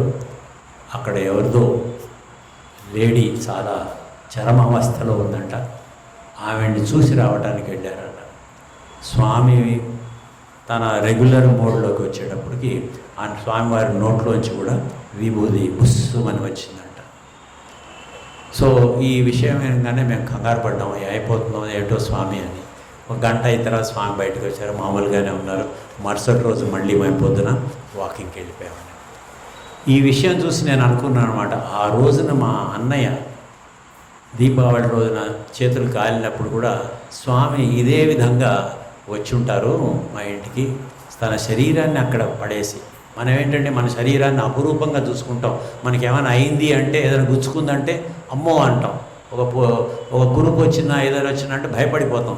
అట్లాంటిది స్వామివారు తన శరీరాన్ని అలాగే వదిలేసి, నేను శరీరాన్ని కాను, దాంట్లో ఉన్న దేహిని మాత్రమే, నేను ఎక్కడికైనా వెళ్ళగలను, నాకు ఆ స్వేచ్ఛ ఉంది, నాకు స్వతంత్రం ఉంది, నేను పూర్తిగా ఆత్మస్వరూపుడే అని మాకు ఆ వయసులోనే తెలియజేశారండి. సరే 7 రోజులు అయిపోయింది, హార్స్లీ హిల్స్లో ప్రయాణం అయిపోయింది. ఇంకా స్వామి మనం వెళ్ళిపోతున్నాం కదా, మాకు టేక్అవే ఏంటి స్వామి, ఏం గుర్తుపెట్టుకోవాలి మేము అని అడిగాం.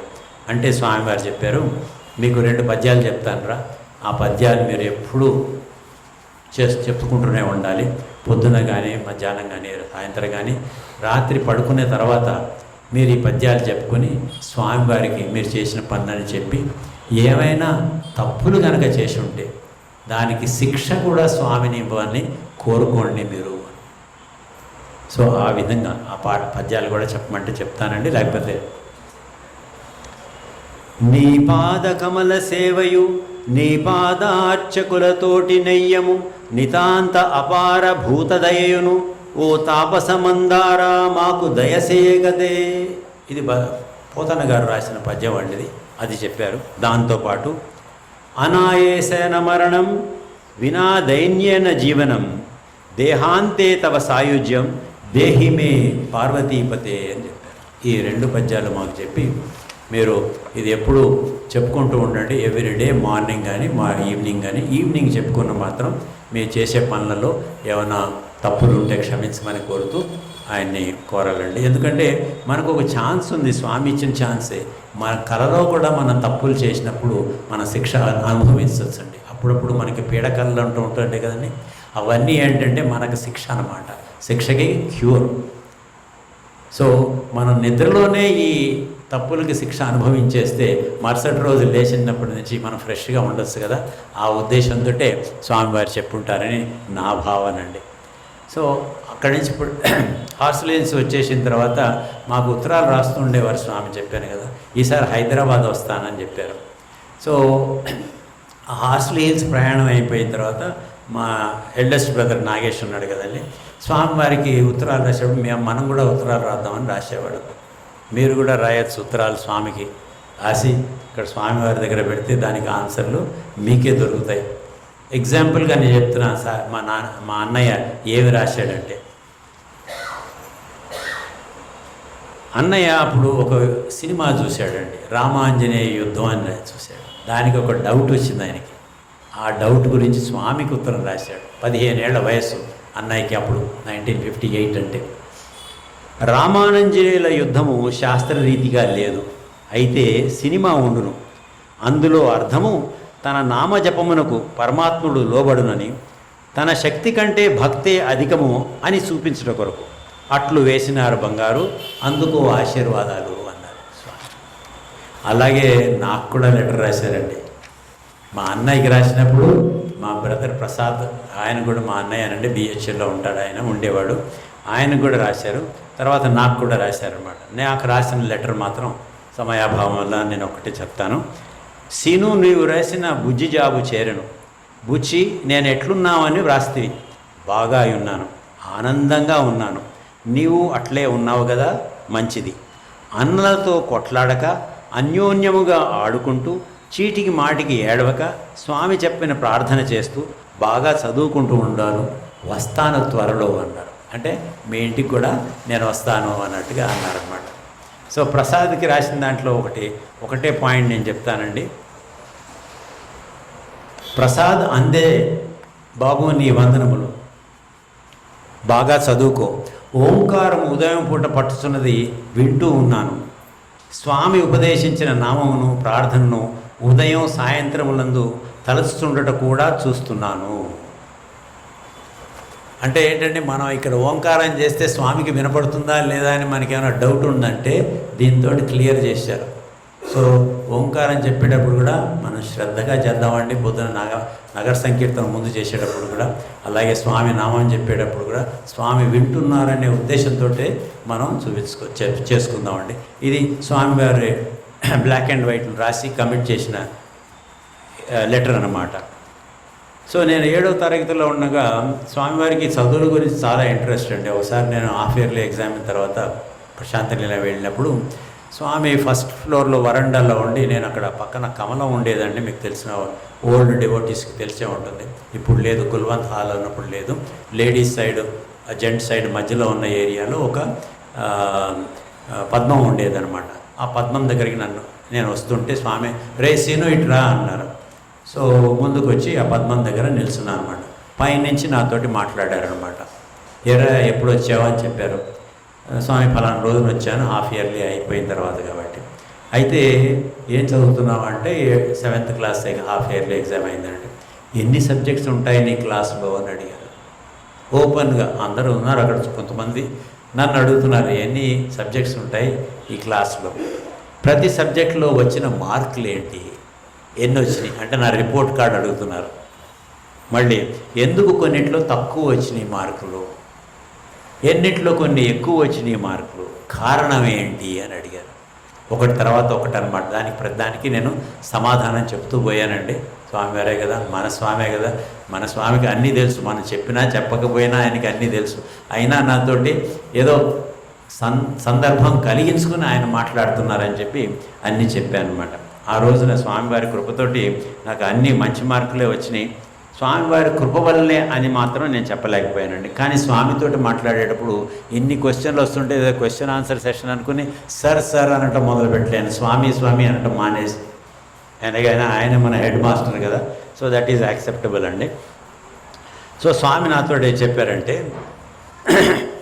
మనకు ఏ సబ్జెక్ట్ మీద ఇష్టం కానీ వ్యతిరేకం కానీ ఉండకూడదు, అన్నిట్లోనూ ఎక్కువ మార్క్స్ వచ్చేలా, సబ్జెక్ట్స్ అన్నీ అర్థమయ్యేలా చూసుకొని జీవితంలో అవి ఎలా ఉపయోగపడతాయో అని అందరూ తెలుసుకోవాలి, మీరంతా కూడా తెలుసుకోవాలా సీను అన్నారు. అదొక పాఠం అన్నమాట. విచారణ అనేది నా మనసులో ఆయన మేల్కొల్పారు. నేను చదువుకోవటం పరీక్ష రాయడం వరకే తెలుసు, కానీ ఎన్ని సబ్జెక్ట్స్లో ఎన్ని మార్కులు వచ్చినాయి, ఎందుకు రాలేదని మీద ఆ రోజుల్లో నాకు ఆ విచక్షణ జ్ఞానం ఉండేది కదండి. స్వామివారు అప్పుడు మనకు కలిగించారనమాట. సో 8th క్లాస్లో నన్ను ఇంగ్లీష్ మీడియంలో పడేశారు. ఫస్ట్ క్వార్టర్లీ కొంచెం లేట్గా జాయిన్ అయ్యాను. జాయిన్ అయితే నాకు ఇంగ్లీషు మ్యాథ్స్ ఏం అర్థం కాలేదు, ఫస్ట్ టైం కాబట్టి నేను ఫెయిల్ అయ్యాను. ఫెయిల్ అయిన తర్వాత ఒళ్ళు దగ్గర పెట్టుకుని స్వామిని ప్రేయర్ చేసుకుంటూ చదువుకుంటూ పోతే ఆ హాఫ్ ఇయర్లీ కల్లా మంచి మార్కులే వచ్చినాయి. ఓసారి నన్ను పైకి తీసుకెళ్ళినప్పుడు, అదే పైన నేను గదిలోకి వెళ్ళినప్పుడు స్వామి చౌదరి గారి పిల్లల్ని మెంచుకుంటూ ఏమన్నారంటే, అప్పుడు క్యాల్కులేట్ చేసి మా నాన్నగారు చెప్పారన్నమాట, ఇప్పుడు 7th క్లాస్లో ఉన్నాడు, వీడు ఇంటర్మీడియట్ 15th ఇయర్ కల్లా కంప్లీట్ చేస్తాడు స్వామి అని చెప్తే, ఈ పిల్లోడు సీను 15 ఏళ్లకే ఇంటర్ పూర్తి చేస్తాడట అని గదిలో వారితో చెప్తే, స్వామి మన బుక్కపట్నం పిల్లోడు స్కూల్ ఫైనల్ 17 ఏళ్లకు పూర్తి చేస్తారని జానకి రామయ్య గారు అన్నారు. అంత వ్యత్యాసం ఉండేదండి. స్కూల్ ఫైనల్ అంటే 10th క్లాస్ బుక్కపట్నంలో చదువుకునే కుర్రాళ్ళు 17 ఇయర్స్కి ఫినిష్ చేసేవాళ్ళు, వేరే మన హైదరాబాద్లో చదువుకునే కుర్రాళ్ళు possibly with some distinction they can definitely finish intermediate by the 15th year అన్నమాట. సో స్వామి ఇట్లాగా పైకి వెళ్ళినప్పుడు ఓసారి సీజన్లో మామిడి పళ్ళు అందరికీ ఇచ్చేవాళ్ళు అండి, మీకు తెలిసే ఉంటుంది. మేము అక్కడ చెట్లకి నీళ్లు పోసినప్పుడు కూడా అప్పుడప్పుడు మామిడి పళ్ళు కానీ బత్తాయి పళ్ళు కానీ తెప్పించి ఇచ్చేవాళ్ళు. అట్లాగే ఎవరైనా పంపిస్తుంటే పైన వరండా మించి అక్కడ ఉన్న జనానికి ఇసుకలో మేమంతా నిలబడేవాళ్ళం. సాయంత్రం 4ంటికి 5ంటికి పైనుంచి వేసేవాళ్ళం. అదేం మహత్యమో తెలియదు, కానీ స్వామి వేసిన పండు ఎవరు మిస్ కాయలేవాళ్ళండి, అన్ని చేతుల్లోకి వచ్చి పడేవి. ఆ మహిమ ఏంటో తెలియదు, కానీ ఒక్కడు కింద పడేసేవాడు. ఈవెన్ లేడీస్ కూడా వాళ్ళ చేతిలోనే పడేవి. వాళ్ళు అప్పుడప్పుడు కొంగు చాపేవాళ్ళు, కానీ వద్దు, చేతిలో పట్టుకున్నా కానీ చేతిలో వెళ్ళేదన్నమాట. సో ఒకసారి ఇట్లా స్వామివారు మామిడి పళ్ళు తింటారా అంటే, అవును స్వామి మామిడి పళ్ళు తింటారు. ఎక్కడ తింటారు అంటే సాయంత్రం 4ంటికి అట్లాగా స్వామి టెర్రస్ మీదకి వెళ్తారు. ఓపెన్ టెర్రస్ అనమాట. మేమంతా మమ్మల్ని ముందు పంపించేవాళ్ళు, మేమంతా అదంతా క్లీన్ చేసి కార్పెట్లన్నీ వేసేవాళ్ళం. వేసిన తర్వాత స్వామి వచ్చి అక్కడ కూర్చుని పండ్ల బుట్ట తీసుకుని అందరూ ఉండేవాళ్ళు, 6-7 జెంట్స్ ఉండేవాళ్ళు, వాళ్ళతో కలిసి మామిడి పళ్ళు తినేవాళ్ళు. సో మేము కూడా సేవ చేశాం కాబట్టి మాకు మామిడి పళ్ళు దొరికేది, మేము కూడా తిని ఆనందించేవాళ్ళం. ఒకసారి ఇట్లాగే వెళ్తున్నప్పుడు నాకు కొంచెం లేట్ అయ్యిందండి, ఆలస్యంగా వెళ్ళాను. అది వెళ్తే మామూలు స్వామివారి రూమ్లో ఎవరు లేరు. అరే ఎక్కడికి పోయి ఉంటారు ఆలోచిస్తే పైకి వెళ్ళి ఉంటారు, మామిడి పళ్ళు తింటున్నారు, మనం కూడా వెళ్దామని కొంచెం లేటుగానే వెళ్ళాం.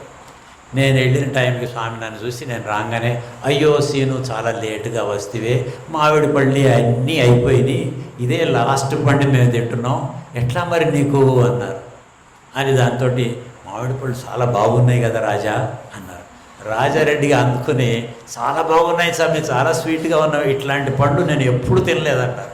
అలాగే కస్తూరి గారు కూడా అనేవాడు.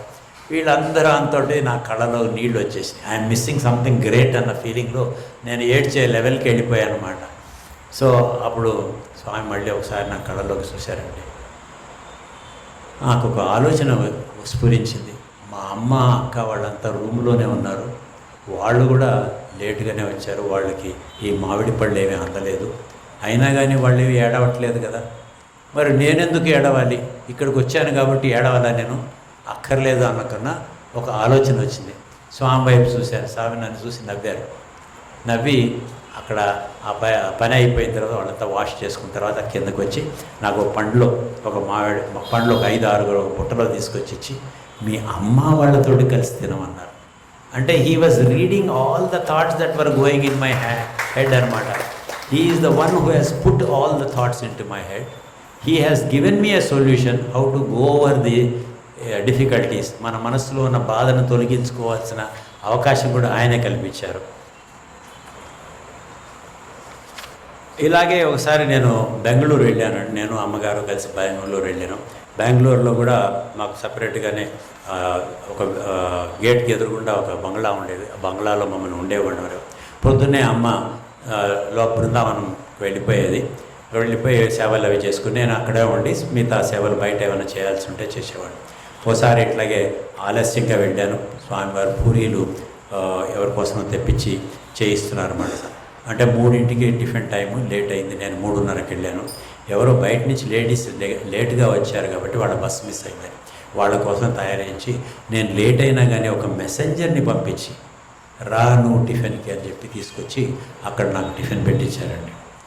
సో ఆ రోజు ఈవినింగ్ నాకు మా మదర్కి ఇంటర్వ్యూ ఇచ్చారు. ఇంటర్వ్యూ ఇచ్చిన తర్వాత మేము బయలుదేరుతాం స్వామి, ఇవాళే వెళ్తున్నారా మీరు, నేను కూడా వెళ్తున్నాను, మిమ్మల్ని డ్రాప్ చేస్తాను అన్నారు. ఇదేంటి మాకు చాలా సంతోషం కలిగింది, స్వామి మమ్మల్ని డ్రాప్ చేయడం ఏంటి అనుకున్నాం. రైల్వే స్టేషన్కి నేను వస్తాను అన్నారు. సో మేము కారు దగ్గర రెడీ చేసి మా సామాన్లు అవి పెట్టుకుని రెడీగా ఉన్నామండి. సాయంత్రం స్వామి మేమంతా కూర్చుని ఉండగా స్వామి వచ్చారు. స్వామి వెనక సీట్లో కూర్చున్నారు, ముందు 2 అంకుల్స్ ఉన్నారనమాట.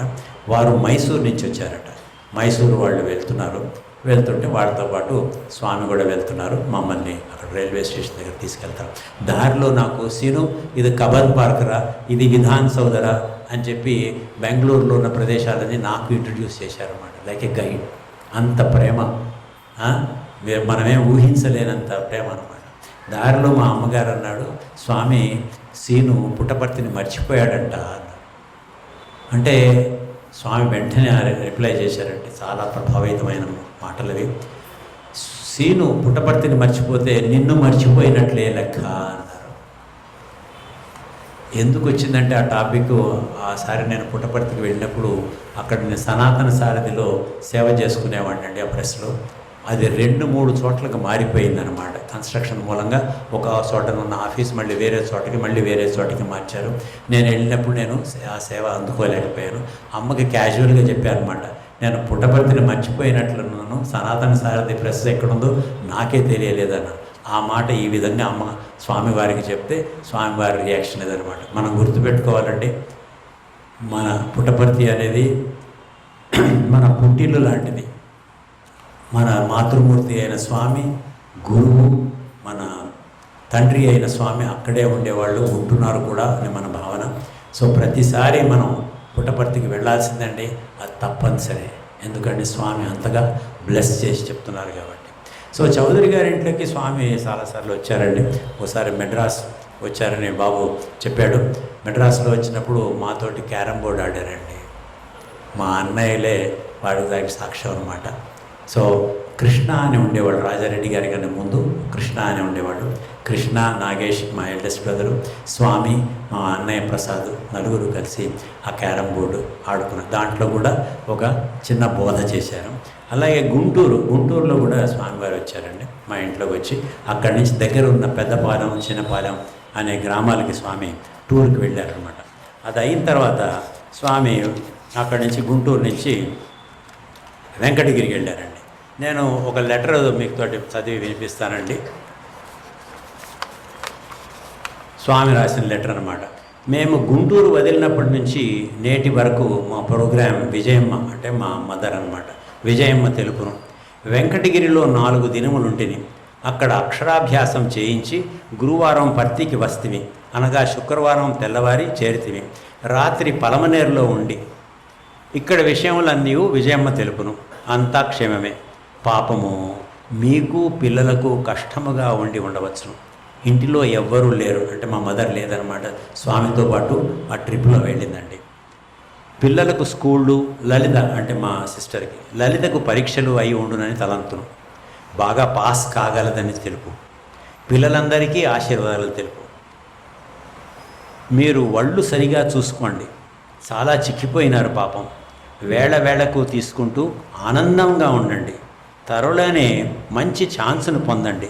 స్వామి దయా కరుణ ఎల్లప్పుడూ మీ వెంటనే ఉంటుంది. అది ఏనాటికి వదలదు, నిన్ను విడువదు. పిల్లలకు చాలా ఎండలు పాపము.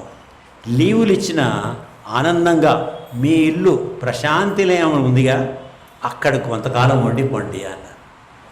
సో దట్ ఈస్ హౌ ఈ డిఫైన్స్. ప్రశాంతి నిలయం ఈజ్ నో డిఫరెంట్ అండి. It is our own house, రండి అని స్వామి తనంతట తాను చెప్పారనమాట.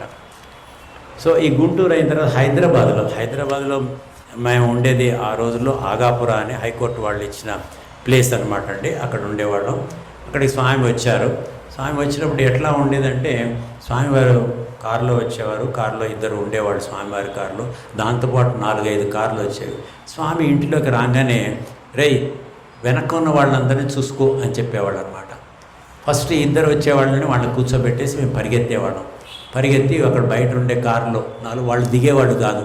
మేము ఇక్కడే ఉంటాం, స్వామి ఎప్పుడు వెళ్ళిపోతారో తెలీదు, మళ్ళీ మేము వెళ్ళి వచ్చి కూర్చోవాలంటే మాకు టైం పడుతుంది, కాబట్టి మీరు వెళ్ళి ఎంజాయ్ చేయండి స్వామితోటి, మేము ఇక్కడే ఉంటాం అన్నారు. కాదండి, మమ్మల్ని స్వామి మా ఇంట్లోకే రానివ్వరు, మీరు కనుక లోపలికి రాకపోతే అని చెప్పి మేము వారిని బలవంతాన్ని తీసుకొచ్చి మా డ్రాయింగ్ రూమ్లో కూర్చోబెట్టేవాళ్ళం. అప్పటికే వాళ్ళకి పలహారాలు ఏవో సిద్ధం చేసి ఉంటే వాళ్ళందరికీ పలహారాలు ఇచ్చాం. స్వామి రాగానే లోపలికి వెళ్ళి ఇల్లంతా చూసేవారండి. స్వామికి ఏ రూమ్ ఎక్కడుందో స్వామికి తెలుసు. ఎవరింట్లో అయినా సరే స్వామి పద్ధతి ఇదే. డైరెక్ట్గా కిచెన్కి వెళ్ళిపోయేవాళ్ళు, పూజ రూమ్కి వెళ్ళిపోయారు, అన్ని చోటకి వెళ్ళిపోయేవాళ్ళు అనమాట. ఏం జరుగుతుంది, ఏం వండారు, ఏంటి 3 రోజుల ముందు ఏం వండారో కూడా స్వామి చెప్పేవారండి. సో అలాగే ఒకసారి వెళ్ళి అక్కడ మా ఇంట్లో ఆవరణలో ఒక వేప చెట్టు ఉండేది. వేప చెట్టు దగ్గర ఉన్న మట్టిని కొంత తవ్వించి మా ఎవరితోటో అక్కడ విభూది సృష్టించి వేశారండి. ఇది వేయటం వల్ల ఈ ఇల్లు చక్కగా ఉంటుంది అని చెప్పారు.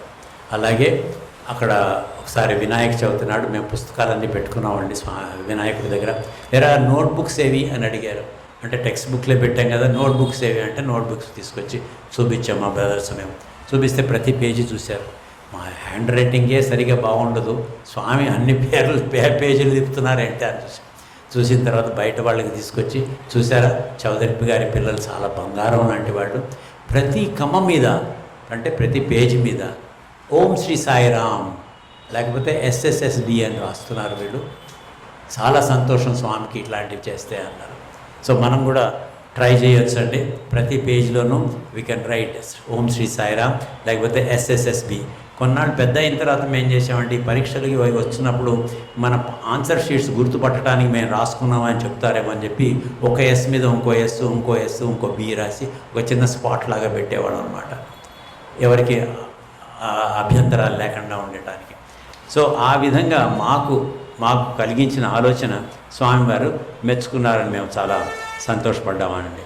సో దీని తర్వాత 1967 ఆ ప్రాంతాల్లో నేను అంటే గ్రాడ్యుయేషన్ చదువుకున్న టైంలో అనమాట, స్వామి గారు ఉమాపతిరావు గారింటికి హైదరాబాద్ వచ్చారండి. ఉమాపతిరావు గారు లలితమ్మ గారి పేరు మీరే వేరే ఉంటారు, స్టేట్ కోఆర్డినేటర్, మహిళా కోఆర్డినేటర్గా చేశారు ఆవిడ. వాళ్ళ ఇంటి పక్కనే లతా థియేటర్ అనేది ఓపెనింగ్ కూడా ఉందన్నమాట. ఆ టైంలో స్వామి వచ్చి మమ్మల్ని అందరినీ ఫస్ట్ టైం సేవాదలుగా మమ్మల్ని, నన్ను మా అన్నయ్యని, సూరి బాలకృష్ణ గారు ఉండేవారు, భగవంతం గారు అబ్బాయి, ఆయన లీడర్షిప్లో ఒక స్మాల్ సేవాదళ టీం చేసి మాకంతా బ్యాడ్జ్ ఇచ్చేవాళ్ళు. ఆ రోజున స్కార్ఫ్లు ఉండేవి కాదు, చిన్న బ్యాడ్జ్, స్కౌట్స్ అండ్ గైడ్స్ పెట్టుకుంటారు చూడండి, అట్లాంటి బ్యాడ్జ్ ఉండేది అనమాట. ఆ బ్యాడ్జ్ చేసుకుని వైట్ డ్రెస్ వైట్ ప్యాంట్ మాత్రం కంపల్సరీ మేడం. అట్లాగా మమ్మల్ని ఫస్ట్ బ్యాచ్లోనే మమ్మల్ని సేవాదారుల దగ్గర తీసుకుని, అంటే 1968 నుంచి కూడా నేను ఈ సేవా కార్యక్రమంలో ఉండేటట్టు స్వామి నాకు అనుగ్రహం ఇచ్చారండి. తర్వాత మా తల్లిదండ్రులు ఇద్దరు దసరాకి పుట్టపర్తికి వెళ్ళేవాళ్ళు అండి. ఒకసారి దసరాలో కుంకుమ పూజ జరుగుతున్నప్పుడు మా అమ్మ she was chief volunteer there, అందరికీ ఉత్సాహంగా ఉండి అన్ని పనులు చేయిస్తూ ఉండేదన్నమాట. ఒకసారి సగంలో కుంకుమార్చనలు సగంలో ఉండగా కొంతమంది లేటుగా వచ్చి జాయిన్ అయ్యారు. అప్పటికే దీపాలన్నీ వెలిగించడం జరిగిందనమాట. కొత్తగా వచ్చిన లేడీస్కి మా అమ్మ సామాగ్రికి ఇవ్వటానికి వెళ్తూ ఉంటే దారిలో ఆవిడ కొంగు ఒక దీపానికి తగిలి కొంగు అంటుకుందండి. స్వామి వెంటనే చూసి విజయమ్మ అని పక్కన వాళ్ళతోటి ఆ కొంగులో ఉన్న అగ్నిని ఆర్పు చేశారన్నమాట. చేసిన తర్వాత ఆ కార్యక్రమం అయిన తర్వాత స్వామి అమ్మగారిని పిలిచి, ఇక నుంచి నువ్వు కుంకుమార్చన ప్రతి సంవత్సరం చేసుకో, అలాగే మా నాన్నగారు దసరాకి వెళ్ళినప్పుడు నువ్వు కూడా తప్పనిసరిగా రా అన్నారు. 1968లో ఒకసారి ఇట్లాగే మా నాన్నగారు అంటే ఆరోగ్యంగా ఉండేవాళ్ళు, దృఢంగా ఉండేవాళ్ళు, మా అమ్మగారు కూడా దృఢంగా ఉండేది. ఆయన 1967 అంటే హీ వాజ్ బోర్న్ ఇన్ 1899, అప్పటికి 68 ఏళ్ళు అనమాట. ఆయనకి దృఢంగా ఉండేవాడు. ఆయన పుట్టపర్తికి నేను ఒక్కడనే వెళ్తాను అంటే మా అమ్మకి ఇబ్బందులు వచ్చి ఆగిపోయిందనమాట. తను వెళ్ళారు. వెళ్తే ఆ రోజున దసరా టైంలో అనమాట, సరస్వతి పూజ జరుగుతున్న రోజున స్వామివారు కుల్వంత్, అప్పుడు పూర్ణచంద్ర ఆడిటోరియం ఉండేది, పూర్ణచంద్ర ఆడిటోరియంలో మా నాన్నగారు పక్కనే వెళ్ళి కూర్చున్నారు. ఆ ఫోటోలు కూడా నేను షేర్ చేశాను మీ చైతన్యతోటి. సో పక్కనే కూర్చున్నారన్నమాట. కూర్చున్న తర్వాత మరుసటి 10 నిమిషాలు అట్లా కూర్చుని వెళ్ళిపోయారు. ఆ రోజు రాత్రి పొద్దున్న ఎర్లీ మార్నింగ్ నాన్నగారు కంప్లైంట్ చేశారు. అప్పుడు దండమూడి రామారావు గారు మా నాన్నగారితో పాటు ఉండేవాడు. బిక్కిన సీతారామయ్య గారిని, he was the first doctor at 1956 నుంచి ఆయనే ఉండేవాడు హాస్పిటల్లో, స్వామివారి చిన్న హాస్పిటల్లో అనమాట. ఆయన వచ్చి మందులు ఏవో ఇచ్చారు రాత్రి. కానీ మరుసటి రోజు పొద్దునే మా నాన్నగారు అక్కడే పుట్టపర్తిలోనే జరిగిపోయారు. మాకు సరస్వతి పూజ రోజున మరుసటి మా సిస్టర్ కూడా బిహెచ్ఎల్లో ఉండేవాళ్ళం మేము. అప్పుడు మా ప్రసాద్ మా బ్రదర్ ఉద్యోగరీత్యా వచ్చినప్పుడు స్వామివారి దగ్గర నుంచి ఒక టెలిగ్రామ్ వచ్చింది, ఫాదర్ సీరియస్లీ సెండింగ్ అన్నట్టుగా అన్నారు. మన సత్యమూర్తి గారి వ్యాన్ ఒకటి ఉండేదండి ఇక్కడ, అంటే మన శివం వెనకాల సత్యమూర్తి గారు ఉండేవాళ్ళు. వాళ్ళ వ్యాన్ పుట్టపర్తిలో ఉండేది. ఆ వ్యాన్లో స్వామివారు మా నాన్నగారి దేహాన్ని బిహెచ్ఎల్కి పంపించారన్నమాట. సో అనాయాసాన మరణం స్వామికి మా నాన్నగారికి ఇప్పించారండి. మరి సంవత్సరం అయిన తర్వాత మళ్ళీ మేము పుట్టపర్తికి వెళ్ళాం. పుట్టపర్తికి వెళ్తే స్వామి నన్ను మా బ్రదర్ని పిలిచారు పైకి. అంటే కార్యక్రమం చేసిన తర్వాత పైకి రమ్మన్నారు. పైకి రమ్మని ఆయన అష్యూరెన్స్ ఇచ్చారు, ఇక నుంచి నేను ఉన్నాను, డోంట్ వరీ అని చెప్పారు. తర్వాత ఈ తిథిని ప్రకారం అందరూ చేసుకుంటారు, మీ వల్ల కాదు, ఈ కార్యక్రమాలు చేయాలంటే మీరు ఒక ఇంగ్లీష్ క్యాలెండర్ డేటే పెట్టుకోండి, September 29 అనమాట. అదే రోజున మీరు ఈ కార్యక్రమాలు చేశాను అంటే మనకి సూచనలు ఇచ్చారు నాకు ముందే. అంటే మా నాన్నగారు అక్కడికి వెళ్ళంగానే నాకు రాత్రి కలలో స్వామి కనపడి, మీ పేరెంట్స్లో ఒకళ్ళు జరిగిపోతారు, ఎవరు పోవాలి అని నన్ను అడిగారు. ఇది విపరీతమైన పరిస్థితి అనమాట. ఇది కళ కాదా అని నాకు తెలియలేదు. సరే ఒకరోజు వదిలేశాను. మరుసటి రోజు కూడా అదే వచ్చింది. అంటే నేను చెప్పడానికి తోసలేక, స్వామి మీరే డిసైడ్ చేయండి, వీళ్ళుంటే నన్ను తీసుకెళ్ళిపోండి, వాళ్ళిద్దరిని స్పేర్ చేయండి, because they are the head of the family, వాళ్ళు లేకపోతే మా ఫ్యామిలీ గడవదు అన్నాను. అట్లా కాదు, ఒకళ్ళే వెళ్తారు అని చెప్పారు. అంటే ఈ సూచన నాకు ఎందుకు ఇచ్చారంటే నన్ను కొంచెం గట్టిపరుచుకోవడం, నా హృదయాన్ని గట్టి చేయడానికి కోసం ముందే నాకు సూచనలు ఇచ్చారు. స్వామి ఎప్పుడు ఇలాంటి సూచనలు ఇస్తుంటారండి, మనం మాత్రం జాగ్రత్తగా గమనించుకోవాలి. మనం అన్వయించుకోవడంలో తప్పు మనదే తప్ప, కానీ స్వామి మనలో చెప్పడంలో వారి పొరపాటు ఎప్పుడూ ఉండదండి. సో నేను ఎంఎస్సి అయిపోయిన తర్వాత ఒకసారి మళ్ళీ స్వామి దగ్గరికి బెంగళూరు వెళ్ళానండి. ఫర్దర్గా ఏం చేయాలి, నేను కాలేజీలో చదువుకున్నాను, ఇది అయిన తర్వాత పిహెచ్డి చేయాలా, లేకపోతే ఉద్యోగం చేయాలా, లేకపోతే లెక్చరర్గా జాయిన్ అవ్వాలా. లెక్చరర్గా జాయిన్ అవ్వడానికి నాకు పోస్టింగ్ ఆల్రెడీ వచ్చిందనమాట. స్వామికి అన్ని ఫ్యూచర్ అంతా తెలుసు కదా, రాంగ్ స్టెప్ ఈ టైంలో నేను వేయకూడదని చెప్పి స్వామి దగ్గరికి నేను బెంగళూరు వెళ్ళాను. బెంగళూరు వెళ్ళినప్పుడు అక్కడ నన్ను అదే 4-5 యువకులతో కలిసి అక్కడ మనకి ఆశ్రమంలోనే, సో ఆశ్రమంలోనే నాకు ఉండటానికి అనుమతి ఇచ్చారు యువకులతో పాటు. ఆశ్రమంలో ఉండగానే అక్కడ ఒక యోగా ట్రైనింగ్ క్యాంపు కండక్ట్ చేశారండి. యోగా ట్రైనింగ్ క్యాంపులో నన్ను కూడా చేరమని చెప్పారు. స్వామివారు ఒక యోగా ట్రైనర్ని పెట్టుకొని యోగాసనాలు వేయించి మాకు చూపించేవాళ్ళు. స్వామివారు కూడా యోగాసనాలు వేశారు. భుజంగాసనం కానీ మయూరాసనం కానీ స్వామివారు వేస్తే అంత పెద్ద జుట్టుతోటి, మీకు ఆసనాలు పోజు తెలిసి ఉంటే చాలా బ్రహ్మాండంగా ఉండేది. మీరు ఎప్పుడూ అలాంటి పిక్చర్ చూసి ఉండరు. నాకు అవకాశం స్వామి ఇచ్చారు. నాతో పాటు చాలామంది ఉన్నారు, జెంట్స్ ఉండేవారు, లేడీస్ కూడా ఉండేవాళ్ళు అనమాట. అందరూ కలిసి ఈ ఆనందాన్ని అనుభవించుకోలే భాగ్యం మాకు కలిగింది. సరే, నా క్వశ్చన్కి వస్తే మరుసటి రోజు ఎవరో ఫ్యామిలీ వస్తుంది, మీరు ఆశ్రమంలో ఉన్న రూమ్ ఖాళీ చేయమన్నారు. మేము ఖాళీ చేసాం. ఖాళీ చేసిన తర్వాత అంటే ఎక్కడో 1-2 రోజుల్లో నాకు ఇంటర్వ్యూ జరుగుతుందేమో, స్వామివారు నాకు చెప్తారేమో అనుకున్నాను. అట్లాగా ఒక 10 రోజులు గడిచినాయి అండి. అంటే మా నాన్నగారు జరిగిపోయిన తర్వాత పుట్టపర్తిలో నేను లేకపోయినా బెంగళూరులో స్వామివారితోటి గడిపిన అంత లాంగ్ టైం అదే అనమాట. అంటే పాసిబిలీ నాకు స్వాంతన కలిగించుకోవడం కోసం స్వామి నన్ను అట్లా ఉంచేశారు. సో 10వ రోజున స్వామి నా దగ్గరికి వచ్చి నా చేతులు చేయేసి వెళ్ళారు. మా పక్కన వాళ్ళంతా అన్నారు, బ్రదర్ నీకు మంచి ఛాన్స్ దొరికేటట్టు ఉంది, స్వామివారి నీ కన్సన్నుల్లో పడ్డావు నువ్వు, ఇవాళ రేపు నీకు ఇంటర్వ్యూ దొరుకుతుంది అన్నారు. అలాగే మరుసటి రోజు స్వామి నన్ను పిలిచారు. పిలిచి పిహెచ్డి చేసుకోమని చెప్పారన్నమాట. చాలా రోజులైందండి, చాలా ఖర్చులైనవి. మరి ఇక నేనేమనుకున్నాను, అక్కడ అవి బెంగళూరు ఆశ్రమం ఇన్ఛార్జిగా మనకి రామబ్రహ్మంగా ఉన్నారు. రామబ్రహ్మం గారిని ఇంకా అడగాలేమో నేను డబ్బుల గురించి అనుకున్నాను అనమాట. ఆ రోజు ఇంటర్వ్యూ ఏం జరిగిన తర్వాత స్వామివారి టేబుల్ మీద ఒక కొత్త 100 రూపీ నోట్ కట్ట ఉండిందండి. దాంట్లోంచి స్వామి ఒక 200 రూపాయలు తీసి నాకు ఇచ్చి, నీకు పాపం ఖర్చులు అయి ఉంటాయి కదా, తీసుకోమ్మా అన్నట్టుగా అన్నారు. అంటే చిన్నప్పటి నుంచి నాకు అన్ని సూచనలు ఇచ్చారు. ఒక తండ్రిలాగా నాకు కలిగే కష్టాలను ఊహించి దానికి సొల్యూషన్స్ ఎప్పటికప్పుడు అందజేస్తూ స్వామి వచ్చారండి. ఇది అయిన తర్వాత పిహెచ్డి నేను 1970లో జాయిన్ అయ్యానండి. 72లో నేను ఐఐటిలో ఉండగా మేము సుందరం దగ్గరికి వెళ్ళేవాళ్ళం అన్నమాట. మేము అంటే నాతో పాటు ఐఐటి కొలీగ్స్ కొంతమంది ఉండేవాళ్ళు. వాళ్ళంతా బీటెక్ ఎంటెక్ అవన్నీ చేసేవాళ్ళు. నాలాగా పిహెచ్డి చేసేవాళ్ళు 2-3 ఉండేవాళ్ళు. మేమంతా వెళ్ళేవాళ్ళం. వెళ్ళి సుందరం దగ్గర గురువారం నాడు దర్శనం చేసుకునేవాళ్ళం.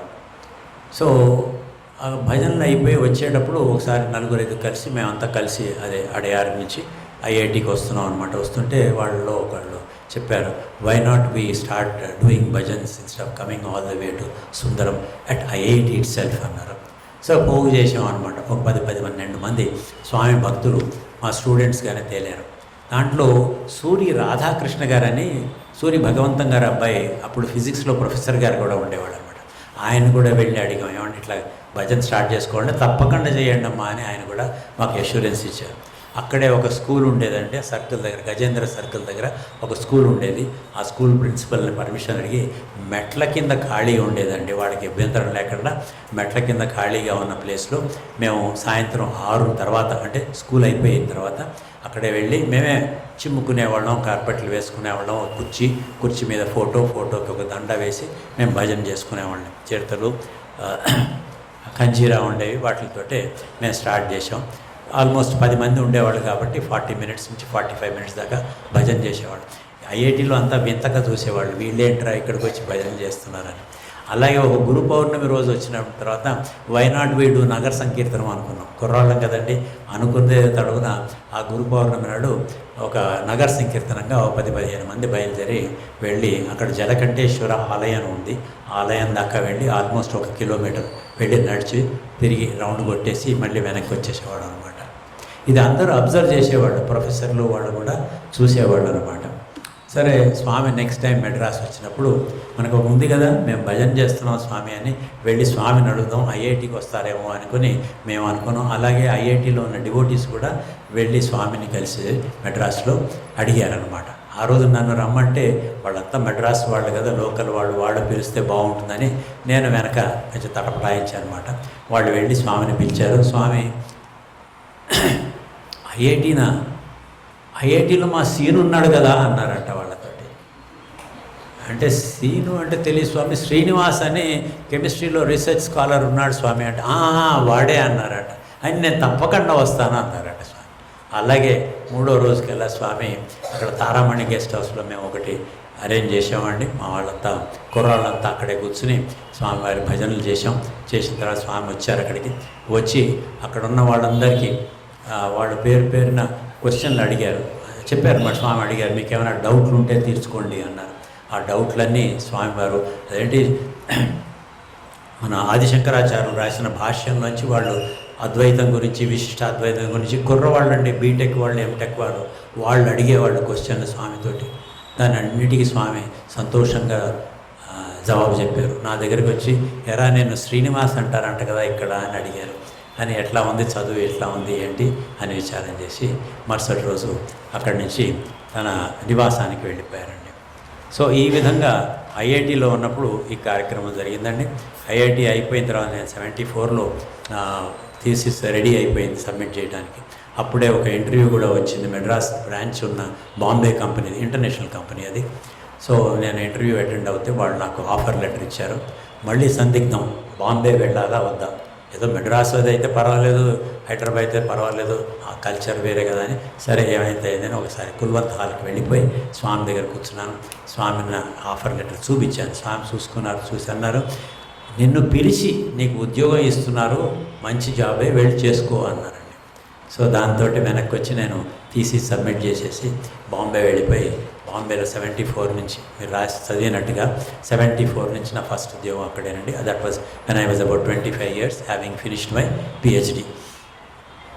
సో 75లో మా అన్నయ్య గారి మ్యారేజ్, ముందు 59లోనే మా సిస్టర్ గారి మ్యారేజ్ కూడా స్వామి పుట్టపర్తిలో చేశారండి. లలిత మా సిస్టర్ పేరు, మా బావగారి పేరు నాదెండ్ల భాస్కర్రావు గారండి. ఆ వివాహం స్వామి భజన హాల్లో చేశారన్నమాట, తన స్వయంగా తనే చేయించారు. అలాగే 75లో మా రెండవ బ్రదర్ ప్రసాద్ అనమాట, వారి వివాహం కూడా పాత మందిరంలోనే స్వామి ఆధ్వర్యంలోనే జరిగిందండి. మా ఎల్డెస్ట్ బ్రదర్ నాగేష్ వివాహం మాత్రం చేబూరులో జరిగిందండి. దానికి కూడా స్వామివారి ఆశీర్వాదాలు. మా ప్రసాద్ అనంతపూర్ కాలేజీ ఓపెనింగ్కి వెళ్ళినప్పుడు స్వామిగారు పిలిచి, నీ జేబులో ఉత్తరం ఉందే మీ అమ్మ ఇచ్చింది, నాకు చూపించలేదేంటి అని అడిగారు. అంటే ఆయన తీసుకెళ్ళి స్వామి మర్చిపోయాను స్వామి అని చూపిస్తే, ఈ అమ్మాయినే చేసుకోమను అన్నారు. మా అమ్మగారిది చేబురోలు అండి, వెస్ట్ గోదావరిలో. అలాగే మా వదిన గారిది కూడా చేబురోలు విలేజ్ అండి. సో ఇలాగ వాళ్ళిద్దరు ముగ్గురు వివాహాలు అయిపోయిన తర్వాత నా వివాహం కూడా హర్షలత గారితో 1978లో తిరుపతిలో జరిగిందండి. నాకు 2 పిల్లలు, రాజేష్ అనేవాడు, తర్వాత లలిత్ చక్రవర్తి అని. వాళ్ళు కూడా చిన్నప్పటి నుంచి స్వామితోటే ఉండి పెరిగారు. అలాగే హైదరాబాద్లోనే పుట్టపర్తిలోనే వెళ్ళి వచ్చేవాళ్ళు. బిట్స్ పిలానీలో వాళ్ళు చదువుకున్నారు. చదువుకున్న తర్వాత వాళ్ళు ఇప్పుడు అమెరికా వెళ్ళిపోయి అమెరికాలోనే సెటిల్ అయ్యారు. హర్షలత వాళ్ళ నాన్నగారు అంటే మా మామగారు మన్నవ బాలయ్య గారు అనమాట. ఆయన సినిమాల్లో యాక్ట్ చేసేవాళ్ళు. ఏది మన సావిత్రి గారు, ఎన్టీ రామారావు గారు ముందు ఆ టైంలో అనమాట. ఆయన హీరోగా కూడా వేషాలు వేసేవాళ్ళు. కృష్ణ ప్రేమ అనే సినిమాలో కృష్ణుడిగా వేశారు. భక్త కన్నప్ప అనే దాంట్లో శివుడి వేషం వేసేవాళ్ళు. ఇదంతా మీకు తెలిసే ఉంటుంది. సో ఆయన్ని ఎలాగైనా స్వామివారి టెలిఫిలిమ్స్లో ఏదైనా వేషం దొరుకుతుందేమో అని నేను అనుకునేవాడిని. ఆయన గుళ్ళకి అంతగా వెళ్ళేవాళ్ళు కాదు. ఆయన క్లీన్ నీట్ పర్సనే, కానీ వేరే అలవాట్లు ఏమి ఉండేవి కాదు. ఎలాగైనా స్వామితోటి ఒకసారి ఇంట్రడక్షన్ కుదురుతుందేమో అని మేము అనుకున్నాం. ఒకసారి పుట్టపర్తి వెళ్ళినప్పుడు అక్కడ సత్యనారాయణ గారు అని ఫిలిం డిస్ట్రిబ్యూషన్ చేసేవాళ్ళు ఆయన కనపడ్డారు ఫస్ట్ టైం. ఆయన చెప్పింది ఏంటంటే, స్వామివారు కూడా సినిమాలు చూస్తారు అన్నారు. అదేంటది నాకు తెలియదండి ఈ విషయం అన్నాం.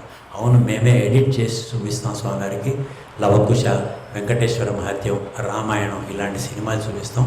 స్వామివారు తన డ్రామాస్కి బ్యాక్గ్రౌండ్ కావాలని ఎట్లా చేయాలి, దాంట్లో డ్రెస్సులు ఎట్లా ఉండాలి, ఇవన్నీ సినిమా వాళ్ళు అంజలీదేవి గారు రెగ్యులర్గా వెళ్ళేవాళ్ళు. సో ఆవిడతోటి కూడా కూర్చొని ఈ సినిమాలు చూసేవాళ్ళు. మంచి సినిమాలు ఉంటే అప్పుడప్పుడు ఈ పిల్లలకు కూడా, స్టూడెంట్స్ కూడా చూపించేవాళ్ళు. ఇది నాకు తెలియని విషయం అన్నమాట. తర్వాత ఇంకోసారి కలిసినప్పుడు స్వామి అన్నమయ్య అనే సినిమా చూశారు. అన్నమయ్యలో అన్నమయ్యగా వారి తండ్రిగా వేషం వేసిన మా బాలయ్య గారు ఉన్నారన్నమాట. ఆ వేషం చూసి చాలా బాగుందని చెప్పారు. నాకు ఆ కోరిక కొంచెం దృఢమైంది. ఎలాగైనా ఈసారి ఏమైనా ఛాన్స్ దొరుకుతుంది. అప్పుడే చెప్పారనమాట, అంజలీదేవి గారికి పర్మిషన్ వచ్చింది, షిరిడి సాయి పర్తి సాయి అనే టెలి సీరియల్ చేయబోతున్నారు స్వామి, అంటే స్వామి ఆధ్వర్యంలో, స్క్రిప్ట్ అంతా స్వామిదే అన్నారు.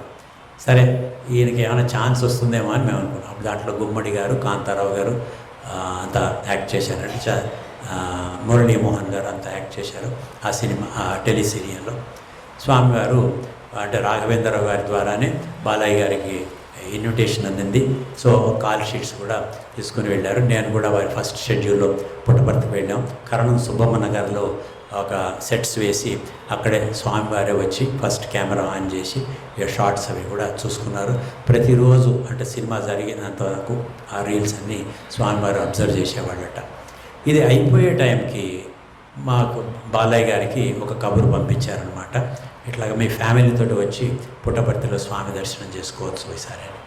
సో అలాగే 1998లో నుండి డిసెంబర్ 13th నాడు బాలయ్య గారి ఫ్యామిలీ అక్కడ ఉండగా స్వామివారు ఇంటర్వ్యూకి పిలిచారు. స్వామివారు వారిని ఆశీర్వదించి ఇంటర్వ్యూ రూమ్లోనే మేమంతా, నాకు అలవాటే కాబట్టి నేను ఇంటర్వ్యూ రూమ్లో వెళ్ళంగానే నేను స్వామివారి పాదాల దగ్గర కూర్చుంటాను, పాదసేవ చేసుకుంటాను అన్నమాట, మొహమాటం లేకుండా. అలాగే బాలయ్య గారు కూడా వచ్చి నా పక్కనే కూర్చుని ఆయన కూడా పాదసేవ భాగ్యం కలిగించారు స్వామి. సో అక్కడ ఆయన కుటుంబ విషయాలన్నీ చెప్పిన తర్వాత ఆయనకి సృష్టించాల్సినవి ఇచ్చి తర్వాత చెప్పారన్నమాట, ఇల్లు కట్టుకో, వెంటనే కట్టేసేయి అని చెప్పారు. అలాగే ఆయన డయాబెటీస్ పేషెంట్ కాబట్టి డయాబెటీ పేషెంట్స్ చారు, పులుసు అట్లాంటివి వాడద్దు మీరు భోజనాల్లో, కూరలు మాత్రమే కలుపుకోండి అన్నంలో, ఎందుకంటే చారు పులుసులో ఎక్కువ అన్నం కలుస్తుంది, మీకు డయాబెటీస్ పెరుగుతుంది, షుగర్ హైప్ వస్తుంది, కాబట్టి అవి మానేయమన్నారు చెప్పారు. అప్పటి నుంచి మేమంతా కూడా వీలున్నంత వరకు ఆ లిక్విడ్స్ అనేవి మానేసేవండి, సాలిడ్ కర్రీసే తింటూ ఉండేవాళ్ళం అనమాట. సో 1998 ఇంటర్వ్యూలో నేను మా అమ్మగారి గురించి స్వామిని అడిగాను. స్వామి నేను చూసుకుంటారా మీ అమ్మని అన్నారు.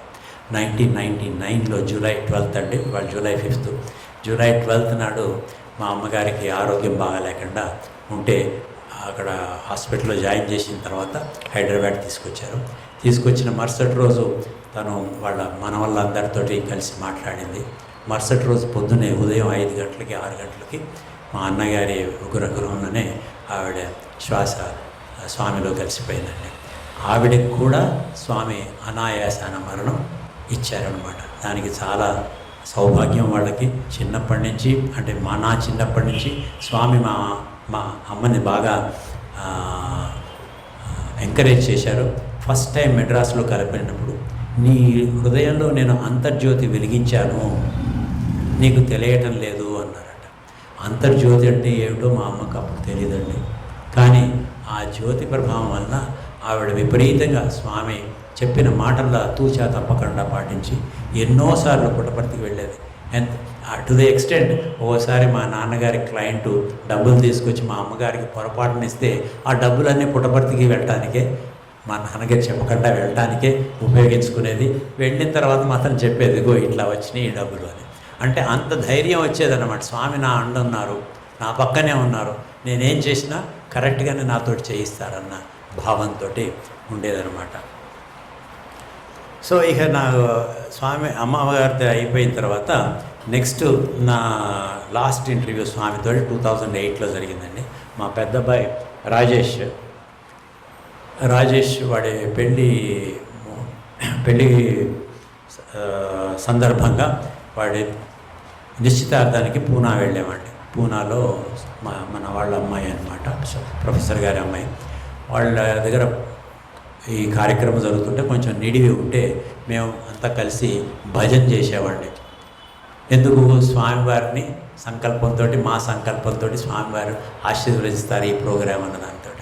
దాని ఫలితంగానే నేను ఈ కార్డు తీసుకెళ్ళి 2008లో స్వామివారి కుల్వంత్ హాల్లో వచ్చినప్పుడు నేను అక్కడ కూర్చున్నాను. స్వామి నా దగ్గరికి వచ్చారు. అప్పటికి చాలా ఇబ్బందిలో ఉన్నారు స్వామి. ఆ వీల్ చైర్ వచ్చింది. వీల్ చైర్ దగ్గర వచ్చి నేను కార్డు ఇచ్చాను. కార్డు చదువుకున్నారు. అంటే నేను చెప్పాను అనమాట, ఇట్లా స్వామి ఇట్లాగా సత్యసాయి నిగమావలో ఈ కళ్యాణం చేయడానికి మేము అనుకుంటున్నాం, స్వామివారి అనుగ్రహం కావాలంటే తప్పక అన్నట్టుగా నాకు ఆశీర్వచనం ఇచ్చారు. That was my last interview with Swami అండి. దాని తర్వాత మా చిన్నబ్బాయి కూడా పెళ్లి జరిగిపోయింది. వాళ్ళంతా ఇప్పుడు అమెరికాలో సెట్ అయి ఉన్నారు. నేను అప్పటి నుంచి ఈ అమీర్పేటలో ఉన్నప్పటి నుంచి ఈ స్వామివారి కార్యక్రమాలు యాజ్ ఏ అమీర్పేటలో ఒక మామూలు డివోటీగా ఉండేవాడిని. తర్వాత నన్ను స్పిరిచువల్ కోఆర్డినేటర్ చేశారు. ఇప్పుడు ప్రస్తుతం కన్వీనర్గా చేశారు. కన్వీనర్గా ఉన్నప్పుడు ఒక ఫ్రీ క్లినిక్ ఉండేదండి. మన భాస్కర్ రావు గారు వచ్చేవాళ్ళు, మోర్ ఆఫెన్ వచ్చేవాళ్ళు. ఇక్కడ జరుగుతున్నప్పుడు ఫ్రీ క్లినిక్లో కూడా మాకు స్వామి మహిమలు చూపించారండి. ఒకసారి క్యాన్సర్ అవేర్నెస్ ప్రోగ్రామ్ మేము పెట్టుకున్నప్పుడు డాక్టర్ మైథిలి గారని, ఇప్పుడు ప్రస్తుతం వాళ్ళు వైజాగ్లో కింగ్ జార్జ్ హాస్పిటల్లో ఉన్నారనమాట. ఆవిడ వచ్చి వీళ్ళందరినీ స్క్రీనింగ్ చేశారు.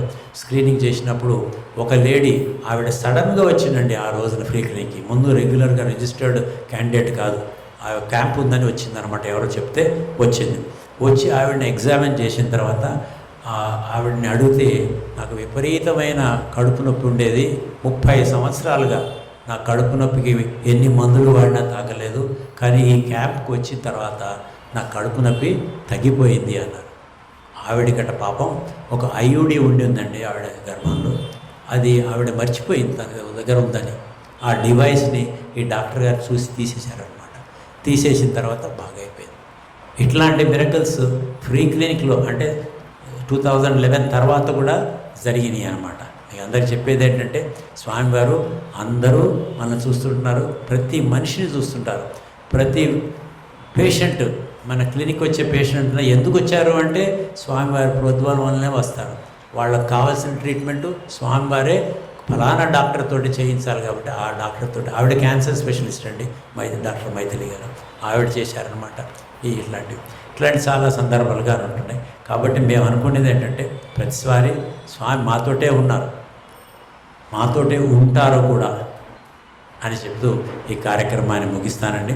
ఇంత మంచి అవకాశం ఇచ్చిన ఈ స్టూడెంట్స్, స్పెషలీ మన Chaitanya and his team work, అలాగే మన కృష్ణకుమార్ గారి టీం వర్క్, వీళ్ళంతా చూసి చేయడం వల్ల ఈ లెవెల్కి మనం వచ్చాం.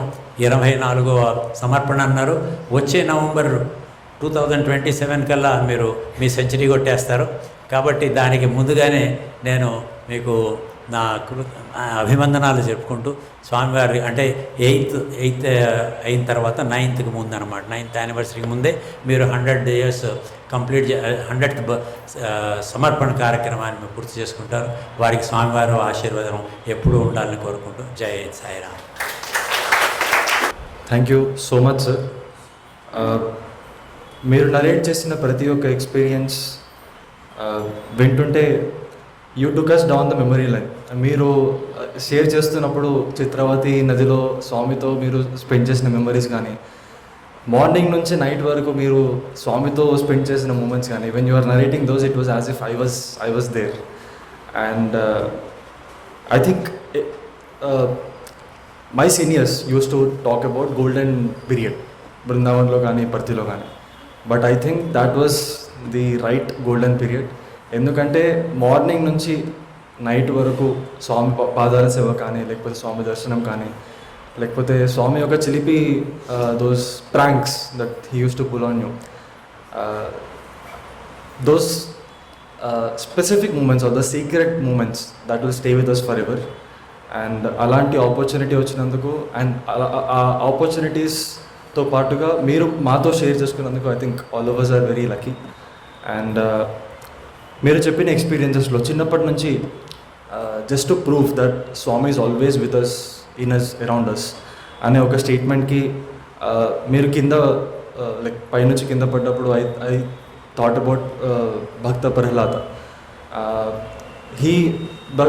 ప్రహ్లాదుడికి నారాయణుడి నామం తీసేయాలనే ఒక ఆలోచనతో they used to pull all sorts of evil things on him. One such evil thing was throwing him down from a mountain. And at that moment, Narayana himself came, and no harm came to Prahlada. Similarly, when you fell down and when your sister, she smeared vibhuti on you, nothing happened to you. And that is an indication that Swami never lets anything happen to his devotees. And similarly, మీరు మీ అన్నయ్యకి జరిగిన incident కానీ, like for example when his right hand got burnt, and Swami took care of even that.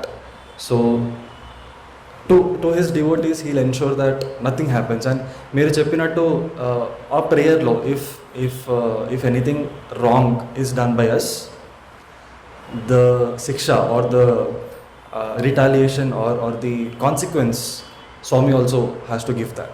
And Swami also has to give the courage for us to accept those retaliations and then consequences for our actions. And ఇలాంటి చాలా memories మీరు share చేసుకున్నాము. For example హజ్లే హిల్స్లో ఆ memories కానీ, and ఆ మామిడికాయ episode కానీ, that was very sweet, just as mango is sweet.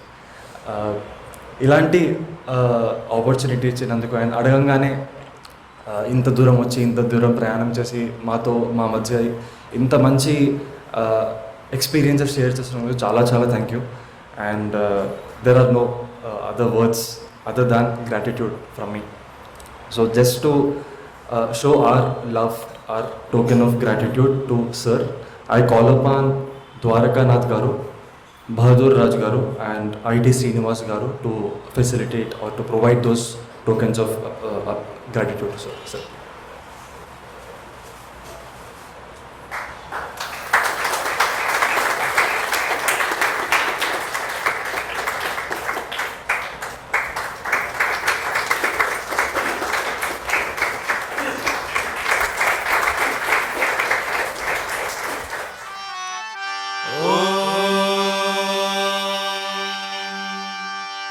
Shanti.